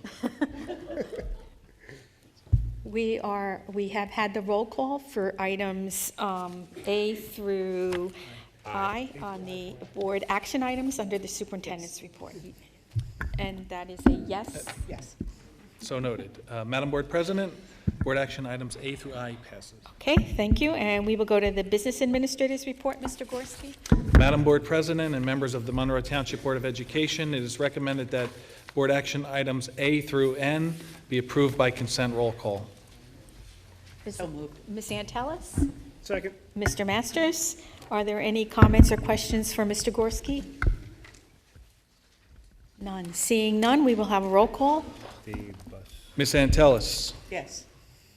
Mr. Chiarella? Yes. Mr. Zarneski? Is a bus thing supposed to be on there? No. No? Okay. Yes. Mr. Kaufman? Mr. Masters? Yes. Mr. Poi? Yes. Mr. Precioso? Yes on everything, abstain on G. Abstain on G as in Gary. Mr. Tesler? Yes. Mrs. Koloponowicz? Yes. Madam Board President, board action items A through N passes. Thank you. At this time, we will go to the board president's report, and I just have two things. The first is in response to the tragic senseless violence experienced in Boston this past Monday. Our hearts and prayers go out to everyone in Boston, especially those who lost their lives and were hurt in the explosions. I want to reassure everybody that the safety and security of all of our students and staff in Monroe will always be the #1 priority of this Board of Education and Administration. Our policies are always being looked at and revised. Where necessary, we work closely with the local authorities in relation to how to make our schools as safe as possible, and our staff is well-trained in safety procedures. As you can understand, in order to make our schools as safe as possible, it is not feasible to share all of our procedures with the public. While we know there will always be concerns, we want you to be assured that we are doing our best to make sure that your kids and our staff is always safe. And the second thing is public participation in board meetings. As part of a discussion that we had in closed session last month, we received some advice from our legal counsel on how the board and the public should conduct themselves during public forum portion of the board meetings. We follow our bylaw 0167, and I'd like to share part of that with you now. The object of public forum is for the public to give comment or ask questions during their portion of the meeting. It's for us as a board to get to understand or know what it is that you have concerns about or what you have questions about. It is not supposed to be a conversation between anybody who is up at the microphone and the Board of Education.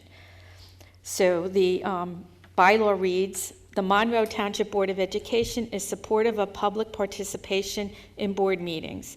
However, a balance must be achieved between public participation on one hand and the need to conduct a productive school board meeting on the other. To that end, the public's participation in board meetings is governed by Board Bylaw 0167. That bylaw is available for review on the district's website and provides in relevant part as follows. 1, a participant must be recognized by the presiding officer and must preface comments by an announcement of his or her name, place of residence, and group affiliation if appropriate. 2, each statement made by a participant shall be limited to 3 minutes duration. That is part of our board policy, and we try to adhere to that as best as we can. 3, no participant may speak more than once on the same topic until all others who wish to speak on that topic have been heard. 4, all statements shall be directed to the presiding officer. No participant may address or question board members individually.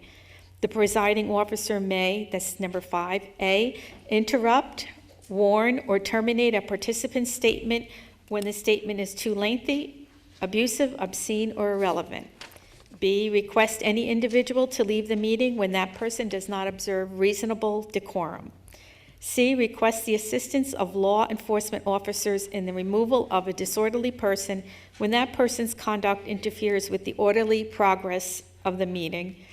D, call for a recess or an adjournment to another time when the lack of public decorum so interferes with the orderly conduct of the meeting as to warrant such action. E, waive these rules when necessary for the protection of privacy or the efficient administration of the board's business. The Board of Education values public comment on educational issues and school matters of community interest. Adherence to these guidelines will ensure the fair and orderly expression of such public comment. And since the board was advised of this at our last closed session, I felt it was important for the public to hear the same information. So that concludes my report, and we will go on to committee reports. And before I do that, I know that in the past, a board member has asked that we move our committee reports to the beginning of our agenda instead of the end, so that we can discuss things before we vote on them. And unfortunately, at this point, it's not, we're not able to do that because of another of our board policies, 0164, conduct of board meeting, which has the order of business line by line in the bylaw. So in order for that to change, we have to send that policy back to the policy committee for review, and hopefully that part will be removed from it, and then it would be the prerogative of a board president to make any changes to any future board agendas. So at this time, if there are any committees that need to report this evening, Mr. Tesler. We had a personnel committee the other day. There were 5 highlights on the meeting. 1, we had a curriculum office review. The committee reviewed a report submitted by Dr. Hamilton on the highlights of the curriculum office. We had a review of the job description of the security coordinator.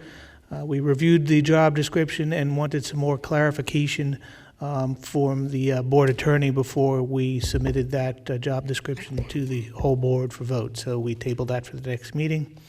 We also were presented with the non-affiliate salary review and presented with recommended salary increases for non-affiliates for the 13-14 year. The committee supported the recommendations, but there were a few exceptions. Central office staff updating. Dr. Hamilton updated the committee on the plan to fill current vacancies and leaves in the central office, including a temporary stipend position to help defray costs in the interim, so we don't have to hire a full-time person.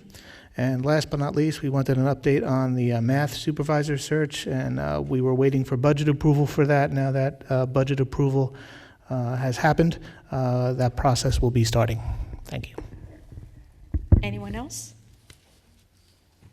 Mr. Kaufman? Seriously. Sure. There was a curriculum meeting this evening. A couple of items that were covered were a band program that's come before the committee. This will be a self-maintained or self-financed opportunity for expanding our band program this summer. We asked that the administration go back and take a look at a couple of other cost factors and possibly expanding the program to include other types of things that which might be beneficial to our community across the board in addition to the band. If there's any opportunity for other academic types of things where parents might be willing to pay some fee to be able to provide additional services back to the community for different types of things. So we're going to have an update probably at the next curriculum meeting. We had a presentation given by Boris, who's running our TV studio here, with regard to a video distribution system that will go before the Finance Committee to see if we'll be able to fund that for the technology plan that we talked about this evening, much of which had to do with being able to have a central repository for much of the video systems that we have here. We have DVDs, VHS tapes, in addition to the things that the students are doing here to provide a central repository where we don't have to go outside and try and find server farms to host this stuff, which I believe we do today, which is a lot of this stuff is being sent out to YouTube. So we're looking to be able to bring this stuff in-house and use that to its ultimate capacity here within not just the high school, but perhaps throughout the entire district. Pam Garcia gave us a great presentation on the summer reading program. No way am I going to try and go over what she went over because it was very detailed and quite comprehensive, so I would recommend folks visit our district website to get a complete rundown of the information that was put out for the board for review tonight. And Jeff went over two other things, a general course of study overview that everything is now posted on the website for review, as well as a geometry curriculum update, which was required for us to transition from the New Jersey core standards to now the national standard. And that's about it. Thank you. Ms. Antelis? Finance. We had a request for food proposal. Mr. Gorski informed the committee of the need to go out for an RFP as the 5-year contract will expire on June 30th for the food service Pomptonian. Mr. Gorski informed the committee that he and Nancy Mitrasak are incorporating changes to better serve the board in the RFP. We had a resolution for lease purchasing. Mr. Gorski introduced the resolution, and it was discussed, the benefit of it. And that was for the financing buses, vans, copiers, security upgrade, and instructional computers. Ed data savings, Mr. Gorski updated the committee on the savings. Can you just briefly tell the committee what the ed data is? Yes. 2 years ago, the district entered into a purchasing consortium through Middlesex County Regional Ed Service Commission, where we buy in bulk through the county's mass bidding system all of the district supplies throughout the entire district, and that covers instructional supplies, administrative supplies, janitorial supplies. If it's described as a supply item, it's bid for through the county in such large amounts that really brings down the cost. And for the 2 years that we've been engaged in this purchasing consortium, we have a letter from Ed Data indicating that we've saved over $500,000 as opposed to buying under state contract where the state went out and did the bidding. So we were very proud of that result. Thank you.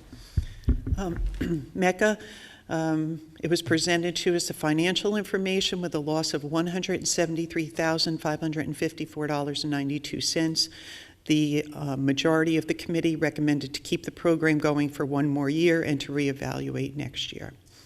Citation 6A:23A-5.7, which is payroll check distribution. Once every 3 years, the state mandates that every employee must come to the board office and pick up their paycheck and show show identification. And that's going to be implemented in April and May. Budget review for consideration of reinstating the late run courtesy busing. It was presented to us an alternative at a cost of $40,000 to $45,000. And that money would come from the PA system. And I'll let Ms. Kolopanowicz, since she introduced it, if you want to speak a little bit about the busing that we're looking to swap. Okay, for a I'm better going to word. read a resolution, and then we can move it, and then we can discuss it. That's okay with Ms. Antelis. It is recommended to the members of the Monroe Township Board of Education that the following 2013-2014 budget amendments be approved. A, implementation of a 4:30 after-school transportation 2 days a week at Monroe Township Middle School and Monroe Township High School at an approximate cost of $40,000.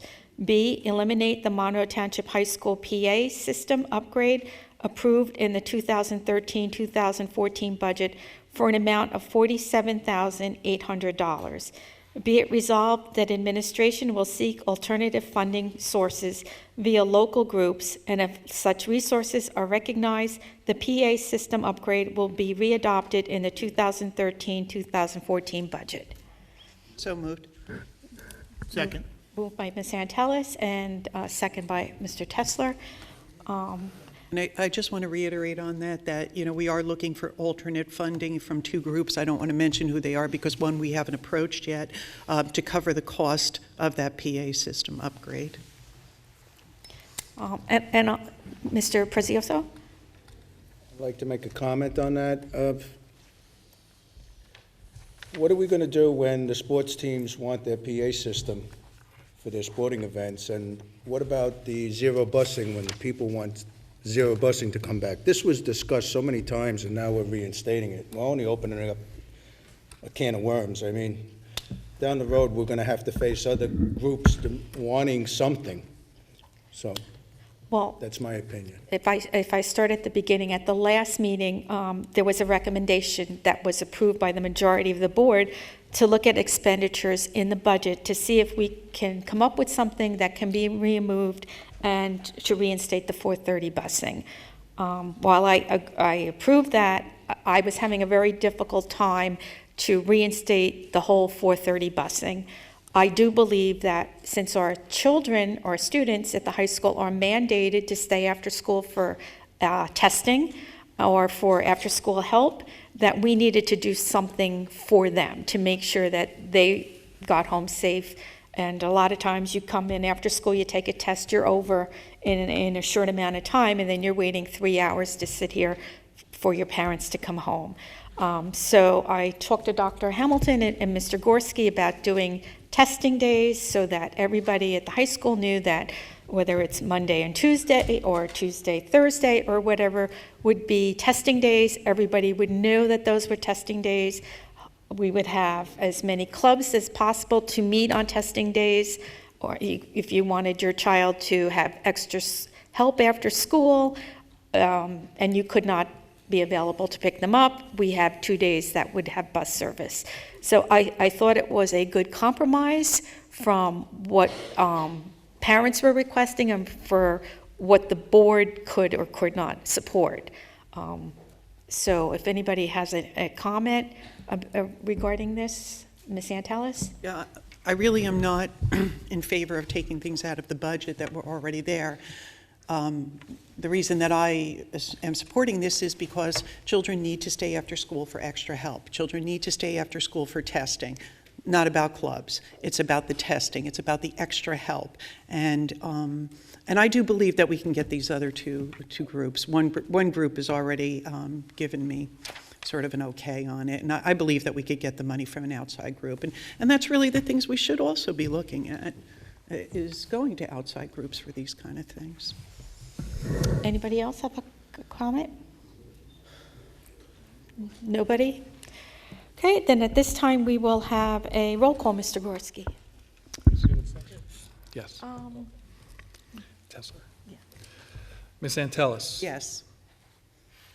Mr. Chiarella? Yes. Mr. Zarneski? No. Mr. Kaufman? Yes. Mr. Masters? Yes. Mr. Poi? Yes. Mr. Prezioso? No. Mr. Tesler? Yes. Mrs. Koloponowicz? Yes. Madam Board President, motion passes. Thank you. And I just want to finish the report and Oh, let I'm everybody sorry. know, sorry, that our next finance meeting will be on Thursday, May 2nd, 6 o'clock at the central office. This gives us about a good week before the board meeting in May. Thank you. Is there any other committees that need to speak this evening? Mr. Masters? We had a buildings and grounds meeting this week. I'll go over it very quickly. We did receive the ad hoc committee's recommendations. You want Ira to read these, or? It's basically two recommendations. That was a joke. He's not reading it. One was to authorize a new demographic study performed by an alternate demographer. We're just, like we were saying before, the technology plan. We're looking to get a fresh set of eyes on it. The board requested a cost proposal before we move forward with that. And the second point was to authorize a limited design study about, we're thinking about reconfiguring some of the classrooms in the middle school to create 7 new classroom spaces. We actually told them to move forward with that. We reviewed the roof replacement project update for the middle school. We're also going to add a sidewalk due to a safety issue with some of the drainage. We're going ahead with the membrane solution, and that will be starting next summer. Yes. We reviewed the annual district IPM program, which is the integrated pest management. The only change was that they have removed head lice from the plan. It's no longer included in the plan. It's a state mandate, I believe. We did discuss the Applegarth and Oak Tree parent drop-offs, and we're going to be looking into that. There were some issues that were brought to the committee. That's it. Okay, the board would have to vote on accepting the ad hoc committee recommendations. Can you make that into a motion? That we just accept the recommendations of the ad hoc and just read the two recommendations? Sure. Just trying not to read it. Don't call me Ira. Let Ira read it. Now call me Ira now. The Ad hoc Committee on Growth met on March 19th and voted to make 2 interim recommendations based on all the data and presentations made by administration during the last 3 meetings. 1, authorize a new demographic study to be performed by an alternate demographer. The new study shall provide growth projections and include a separate report detailing options for redistricting. 2, authorize the architect of record to proceed with a limited design study and educational specification for the renovation and reconfiguration of existing interior spaces at Monroe Township Middle School that could potentially create 7 new classroom spaces. Furthermore, that the educational specification development includes input from the special services staff to ensure that all needs are being met. The ad hoc committee will reconvene when the study is complete, sometime in May or June. Now, can you make that into a motion? I move that. You move that we That we accept the recommendation from the ad hoc committee. Thank you. Dated April 3rd, 2013. Thank you. Is there a second? I second it. Second by Mr. Poi. Is there any comments or questions? And we will have roll call. Ms. Antelis? Yes. Mr. Chiarella? Yes. Mr. Zarneski? Yes. Mr. Kaufman? Yes. Mr. Masters? Yes. Mr. Poi? Yes. Mr. Precioso? Yes. Mr. Tesler? Yes. Mrs. Koloponowicz? Yes. Madam Board President, motion passes. Thank you. Any other committee reports? Seeing none, we'll go to other Board of Education business. Is there any new business by any member of the Board of Education? Mr. Chiarella? Yes. Hello. I just want to quickly touch base on the planning board meeting that I was able to attend on April 3rd with Mr. Poi and Mr. Masters, and just talk about some of the things that happened at that planning board meeting. On April 3rd, the planning board they voted to approve a 522-unit development on the at the intersection of Spotswood Englishtown Road and Mounts Mills Road. The breakdown of that development is 312 condos, 79 of which will be affordable housing, 80 number 3 bedroom townhouses, 130 2-bedroom apartments, 20 of which will be low-income housing. And the kicker is that Redding and Associates did a fiscal impact study, and they determined that 522 units with the multiple bedrooms would generate approximately 94 children. So Per year or? no, for forever, because as we heard it, people in condos, townhouses, and apartments, even if they have 2 and 3 bedrooms, decide not to have kids there because they want to wait to have a home with a backyard. So the impact to the school system will be negligible, and in fact will bring us millions upon millions of dollars in revenue, tax revenue. The reality of the situation, I'm afraid, is probably much different than that. And I was happy to see, though, that a number of the planning board members, even though they ultimately did vote for it, did express some concerns with their demographic study and how they, with their impact study and how they came out with the number of 94 children for the whole entire development. They're projecting that the units will go in at about 100 units per year. So, I mean, you could do the math.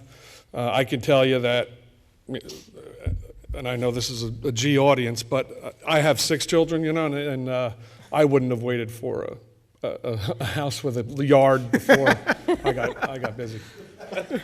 So I just think that this is just something that we have to be mindful of going forward, that this is going to be a potentially large impact on our district. And that's it. Thank you. And I think the ad hoc committee made recommendations before they even knew that this was coming, so they might have to take that information and things might be changing.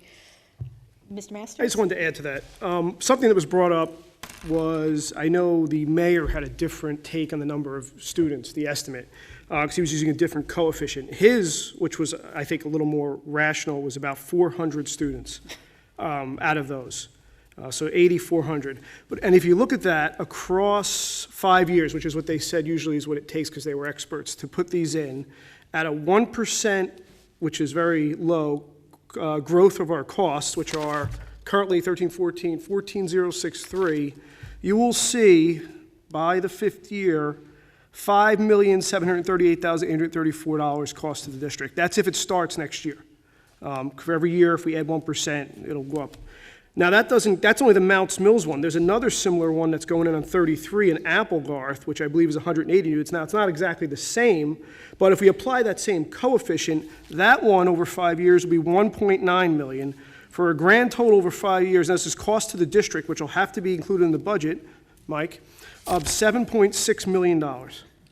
Now those are pretty, in my opinion, like Mr. Shearer was saying, pretty conservative estimates. And again, 1% growth. And does that include that 14,000? Does that include transportation too? Because it does include it, but they never talk about impact to roads or anything like that, which I think also has to be in the busing, whether the busing could fit.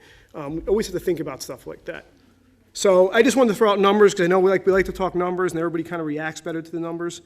Again, that's about $7.7 million to the district. In 5 years, we're going to have to find that money. Since we're already expecting 250 students per year, and you add another 100, so that's 350 students per year. That's like 1,500 students in 5 years. A reality check, I'm in Monroe Manor. There's 11 buildings, and I think I'm the only one who doesn't have children in the school. Everybody there has children, and they're all condos. They must be all apartments. Yeah. Yeah.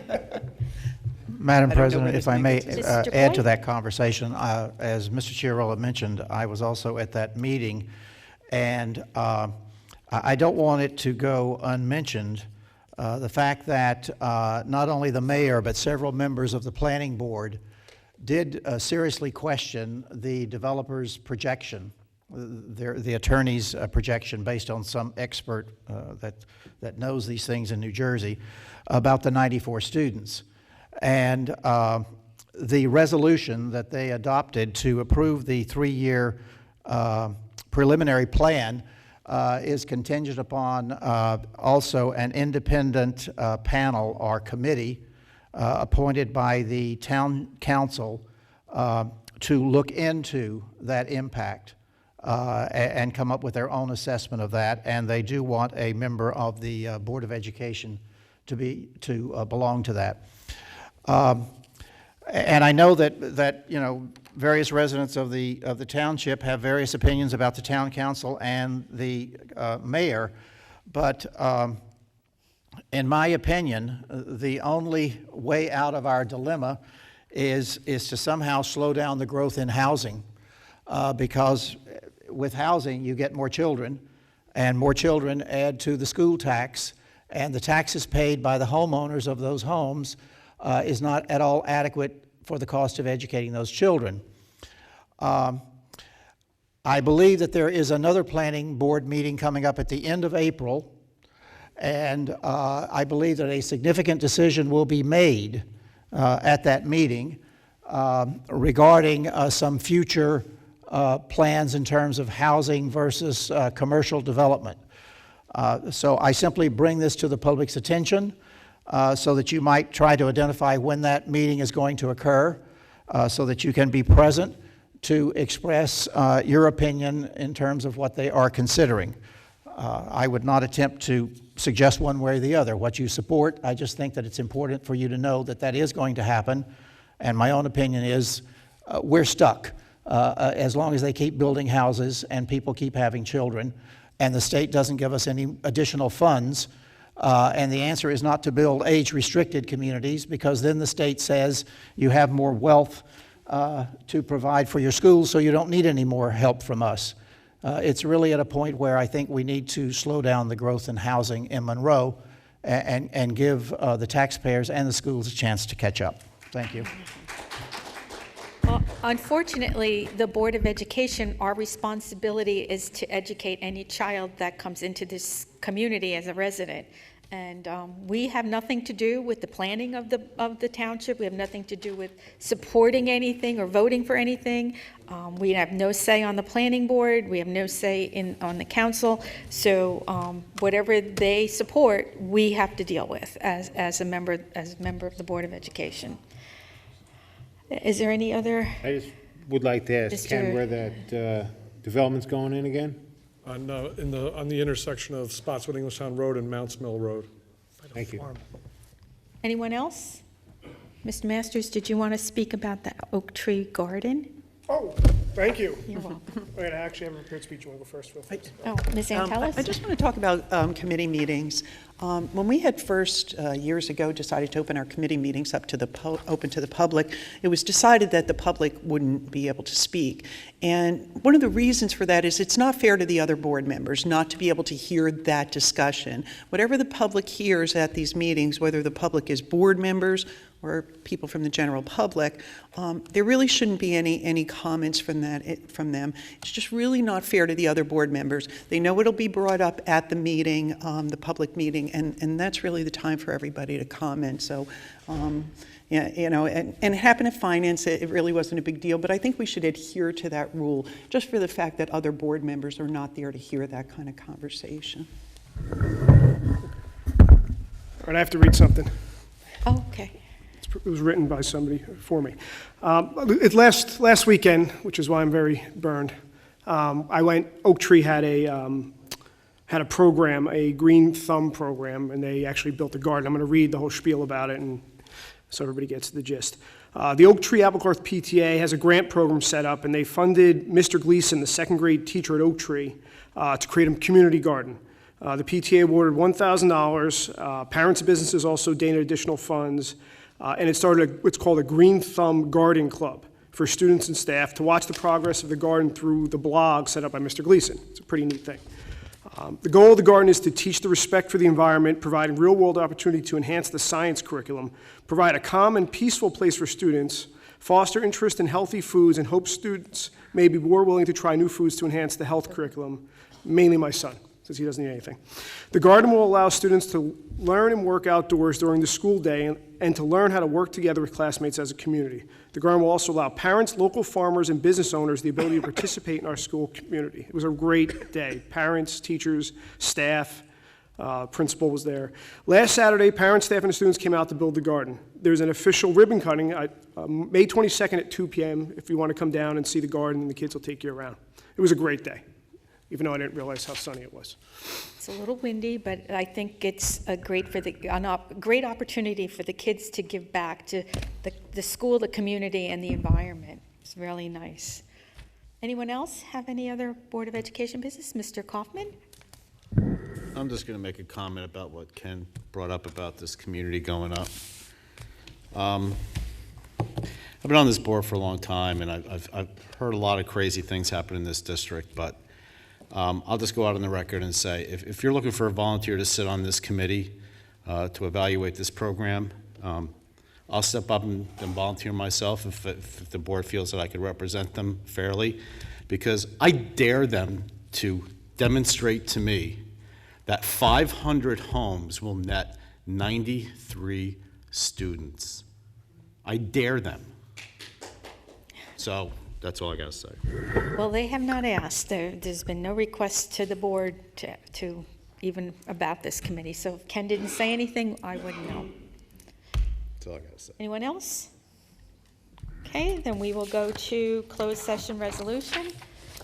Be it resolved that the Board of Education of the Township of Monroe hereby moves to go into closed session in accordance with Sunshine Law, Chapter 231 of the Public Laws of 1975, NJSA 10:4-6 through 10:4-21, to discuss the following subjects: student matters, residency hearing, personnel, superintendent's evaluation update on progress.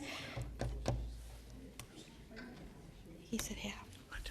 Student matters, harassment, intimidation, and bullying incidents, number 31 through 34.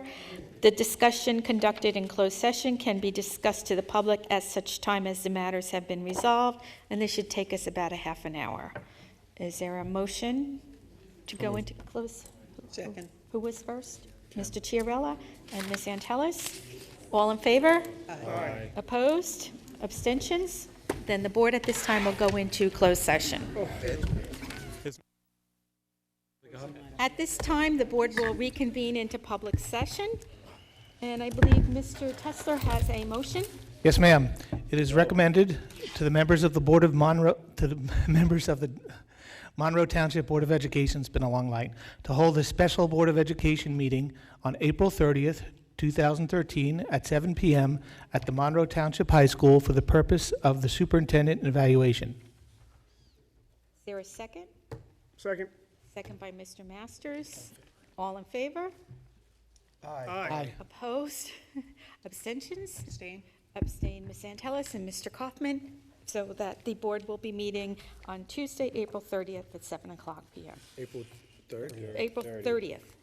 Shouldn't we tell them that it's mostly a closed session meeting? Well, yes, that meeting will be mostly a closed session meeting in regard to the superintendent's evaluation. We'll open the meeting, we'll go into closed session, we'll come out of the meeting and go home. So there will be no official business at that meeting. You can. There's no public forum. There will be? We could. Okay. It's open. At this time, we'll go to the public forum. Anyone from the public wishing to speak, please come to the microphone, state your name and address for the record. For them. Robert Roach, 18 Muirfield Boulevard. I have some questions regarding Mecca. I know in fiscal year ending 6/30/12, the $165,000 was transferred from the general fund to the proprietary fund of child care fund. I'd like to know how much has been transferred to date from the general fund into the child care fund. We're going to ask that you ask all your questions at one time, and then we'll have somebody respond to them, instead of a back and forth, which takes... Okay. Then, just as a second, there's a lot of questions, and because of the 3-minute time frame, different people are going to ask them. So I'll ask maybe 4 or 5, and then we can go from there. I'd like to know also how much you anticipate you'll need to transfer from the general fund into the proprietary fund for the balance of the year in order to cover the deficit of the program, which is in the hundreds of thousands. I'd also like to know there's assets being depreciated on the profit and loss statement from March 31st. I'd like to know what assets were purchased. I'd like to know the total cost of those assets. I'd like to know how many, there's 15 people, 15 and a half children in the program. I'd like to know how many employees that represents and what their positions are. And that'll be my questions.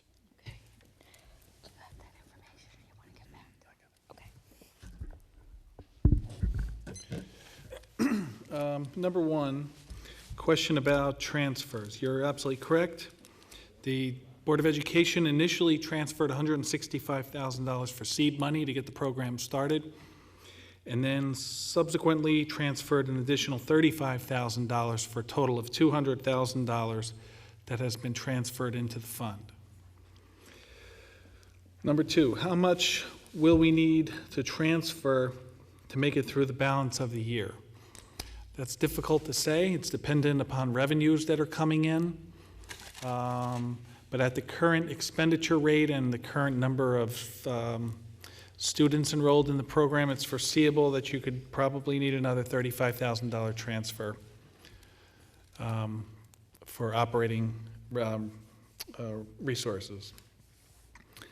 Number three, the assets. The financial statement that was presented to the board was on an interim basis for 9 months and had a depreciation figure which took 1/7 of the asset cost. And I'm looking for that statement. But if you took that depreciation cost, multiplied that by 7, that would be the total assets. And they include furniture, renovations to the building, security system, and things of that nature. And what would be the cost of that, Mike?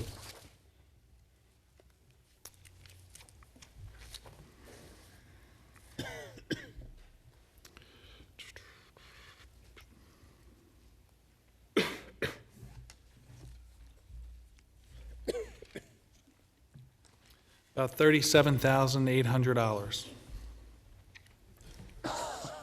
And those assets are being depreciated in accordance with IRS regulations for their type of asset. So from a Good. So from a cash flow standpoint, based on the first 7 months projections, plus the expenditures from for the assets, the capital assets, you're looking at around $300,000 negative cash flow. So so that would indicate that there's probably more like $100,000 that will have to go into to the child care fund this year to cover all the expenses. I'm not following that math, because if you take the $173,000 loss and you add back the cost of all the assets, that's just a little above $200,000. And that's about the amount of money that was transferred so far. So that's why my estimate of $35,000 to make it through the rest of the year is probably close. Maybe $70,000 based. In other words, if you look at what you had over the first 7 months, and I'm assuming I'm not annualizing this on a 12-month period because school wasn't in for July and August, so I did it over 10-month. So based on a 10-month, you would have a total of revenue of like $98,000, expenses of $346,000 for $247,000, almost $248,000 net loss. Add another $38,000 on there, but it's roughly around $70,000 more I would think you'd have to put in. So, I mean, that's a lot of money that could have been used to fix a roof. Thank you. Mark Klein, 53 Turnberry. Just to fill you in on more of the information about the new development.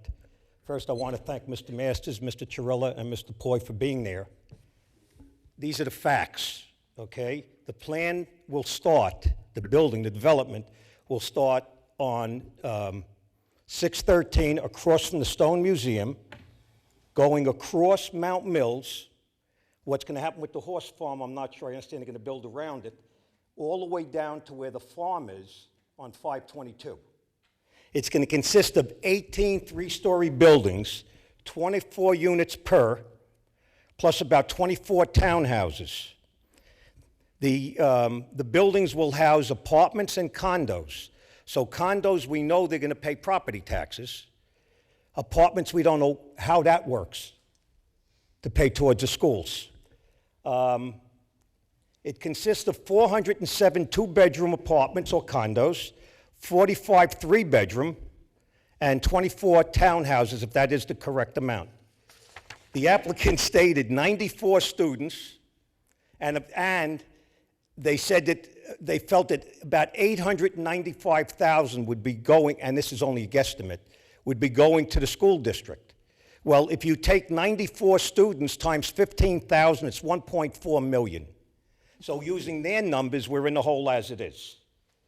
On the intersection of 613 and Mount Mills on the northwest corner will be one large building and parking. My thinking is it would be like a CVS or a Walgreens or something like that, if they sell that. What they should have done is what's going to happen with this is it's going to put a lot of traffic on Mount Mills, which is one way each way, 613 one way each way. So if you want to go to the turnpike to 8A, you're going to be backed up on Mount Mills, on 522, and then we have to make the left-hand turn in Jamesburg. It's bad now, it's going to be worse. If you're going the other way, then you're taking Mount Mills to 627 to Texas Road, and that'll be horrendous. Whereas if they took this development and they put it closer to Route 33, which is 3 lanes each way, which will distribute the traffic to the turnpike at the new exit 8, which is much larger, and if you have to go to 9, you got 3 lanes going to 9. That's where it should go. Before I get cut off, this vote was for preliminary. This is not the final. The meeting on April 25th at 7 o'clock is the final. You need people to show up and be verbal. They have to be verbal about any comments, any concerns, whether it be the roads, whether it be the lights. You cannot use the student population because the state does not allow you to use the amount of students Thank you, Mr. Klein. Thank you, Mr. to go against it. All Nope, I'm that's- asking, no, I no, understand. no, Right, all I'm asking is everybody. We understand. Thank you very much. Mr. Klein.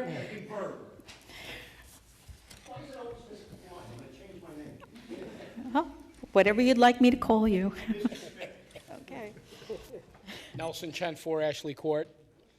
Continuing on the MECA program, how many families? I'm going to ask that you ask all your questions. And I will. How many families represent the 15 children? The positions of the family members that have the kids there? Are they teachers? Are they administrators? How many employees? You have $117,000 here for salaries over the course of 9 months. How many employees does that represent? And are they part-time or full-time employees? Are those employees covered by the current contract for teachers or administrators here, or are they covered under their own contract? What benefits do they receive to total the $7,000? What does that figure make up in benefits? And how many children do we need to break even? And does the daycare cease when the school year ends? A lot of that Mr. Gorski is going to have to look up, so he will not be able to give you that information today. So if you'd like to get in touch with him. Well, I think the public has a right to know, so if we could address it at some point. I can answer some of those. Sure. There are 17 kids in the program. Excuse me? 17. There are 17 kids in the program. There was just 15 the other night. We checked after that meeting. There are 17 kids in the program. Okay. It's comprised of mostly teachers. There are at least one that I think is a child of an administrator. Staffing, the paras are part-time, full-time 2, director, secretary, and teacher. And they are non-affiliate employees. They are not covered by any bargaining unit. None of the 3? None of them. I thought one just went out on maternity leave. Wasn't that one of the budget items, one of the items on the agenda? There was a MECA teacher that went out on maternity leave. But that's not a contractual issue, contractual benefit. That's a legal. All employees are entitled to that. Oh, okay, all right. So, and what about the employee benefits, the expenses? What benefits are covered? There's only 2 full-time staff that have benefit eligibility. The majority of the staff are paraprofessionals, part-time. And as such, the elected benefits are reflected on that financial statement. Okay. And what about the daycare? Does it end? Is it going to Yes. stop at the end of the school year? So it'll be closed down? We're looking at summer programs. I'm sorry? We're looking at a summer program. In addition to the daycare center? Yes. To supplant the daycare center? So in other words, you're going to close this daycare center and use the facility for a summer program? We're looking at an additional program that would provide summer services to youngsters that are either in the program or other youngsters who may need a summer. So it's not really being closed? No, if there's no demand for it, then yeah. Okay, thank you.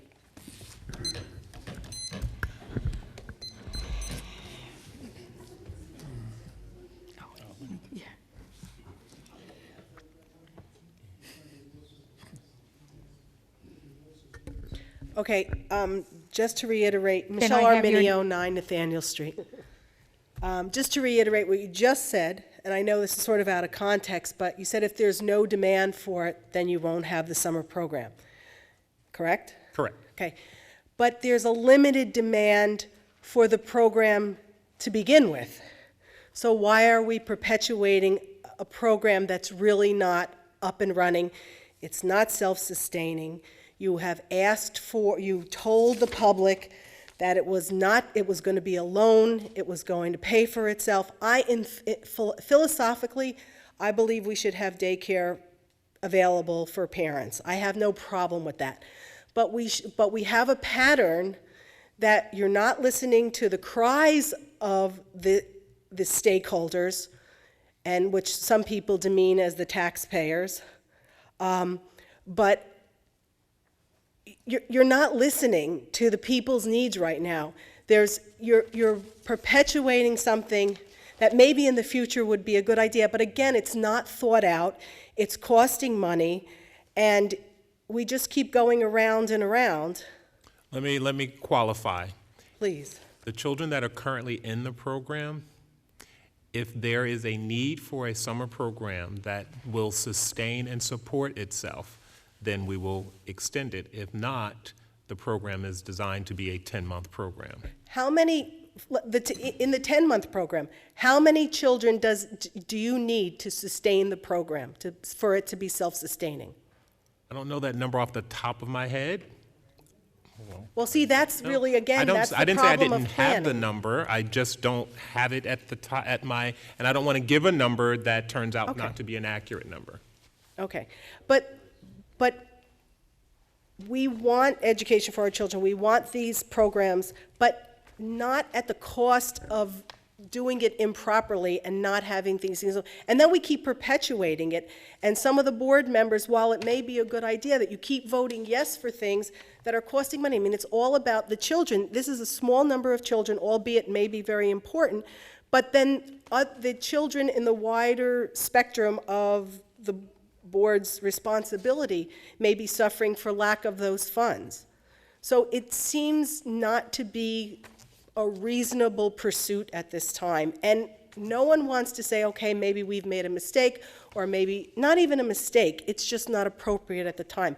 Why can't someone be brave enough to say, this is a program that's not working at this moment, and maybe we'll revisit it at a later date? Why can't someone, I mean, you are tasked as a board to protect all the children, to protect the stakeholders, the taxpayers.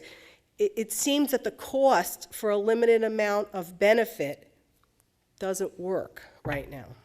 And someone needs to step up and say, okay, maybe in 5 or 6 years, or maybe when things change. And I would also like to talk to the gentleman who came to the planning board. I'm very grateful that board members are starting to come to the planning board. But Thank the you, mayor Michelle. and the city council are the ones putting these things together. I mean, they Thank you, keep Michelle. voting for all this high-density development. Thank you. In regard to the Mecca, one of the reasons we are where we are today is because we had planned this out for quite a while, but we couldn't find a director that we were happy with. By the time we did that, and the program, and we hired her, and she started, it wasn't until July.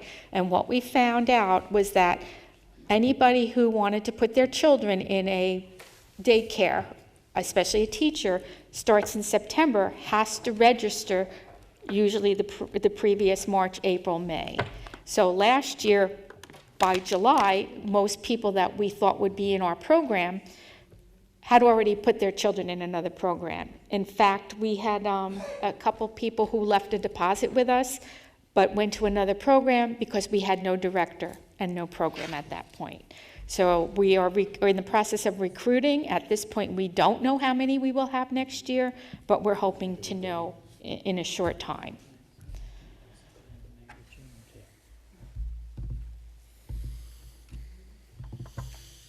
Hi, Bob Zaglarski, 162 Tournament Drive.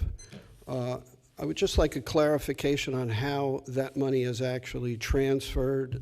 Is it done through the transfer report, through the bill list? Does the board just have a general resolution, or is it done at the end of the year through an audit adjustment? Sorry. Both transfers were on the transfer list approved by the Board of Education at a public meeting. Anyone else from the public? Okay, seeing no one, we will close public forum. Ms. Prezioso? I'd like to ask a question. I know we discussed it at Finance. When is the exact cutoff date for this MECA program? I think we talked about. Decided to go another year. Yeah. Well, another year from what, April or June or? Well, from September, next September through June of 2014. And I was a little confused with some of the figures Mike gave out, that first, the originally was $200,000. What is the total so far that we invested in MECA?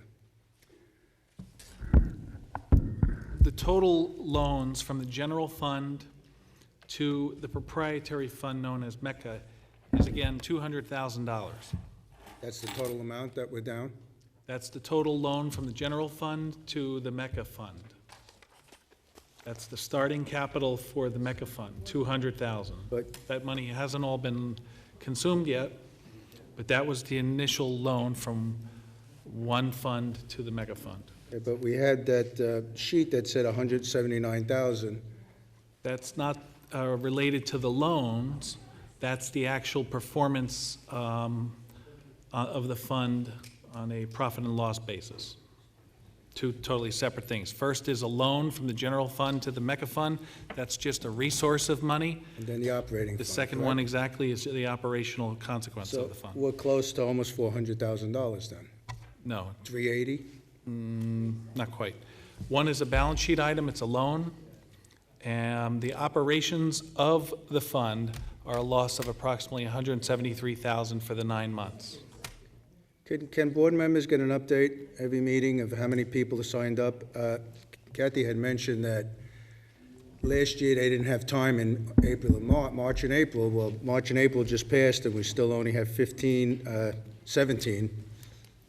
Can we get an update like next month, how many people sign up? Or I would like to know by the end of the last meeting that we have in June, I would like to know how many people are signed up and who signed up for the summer program. Do we have any idea?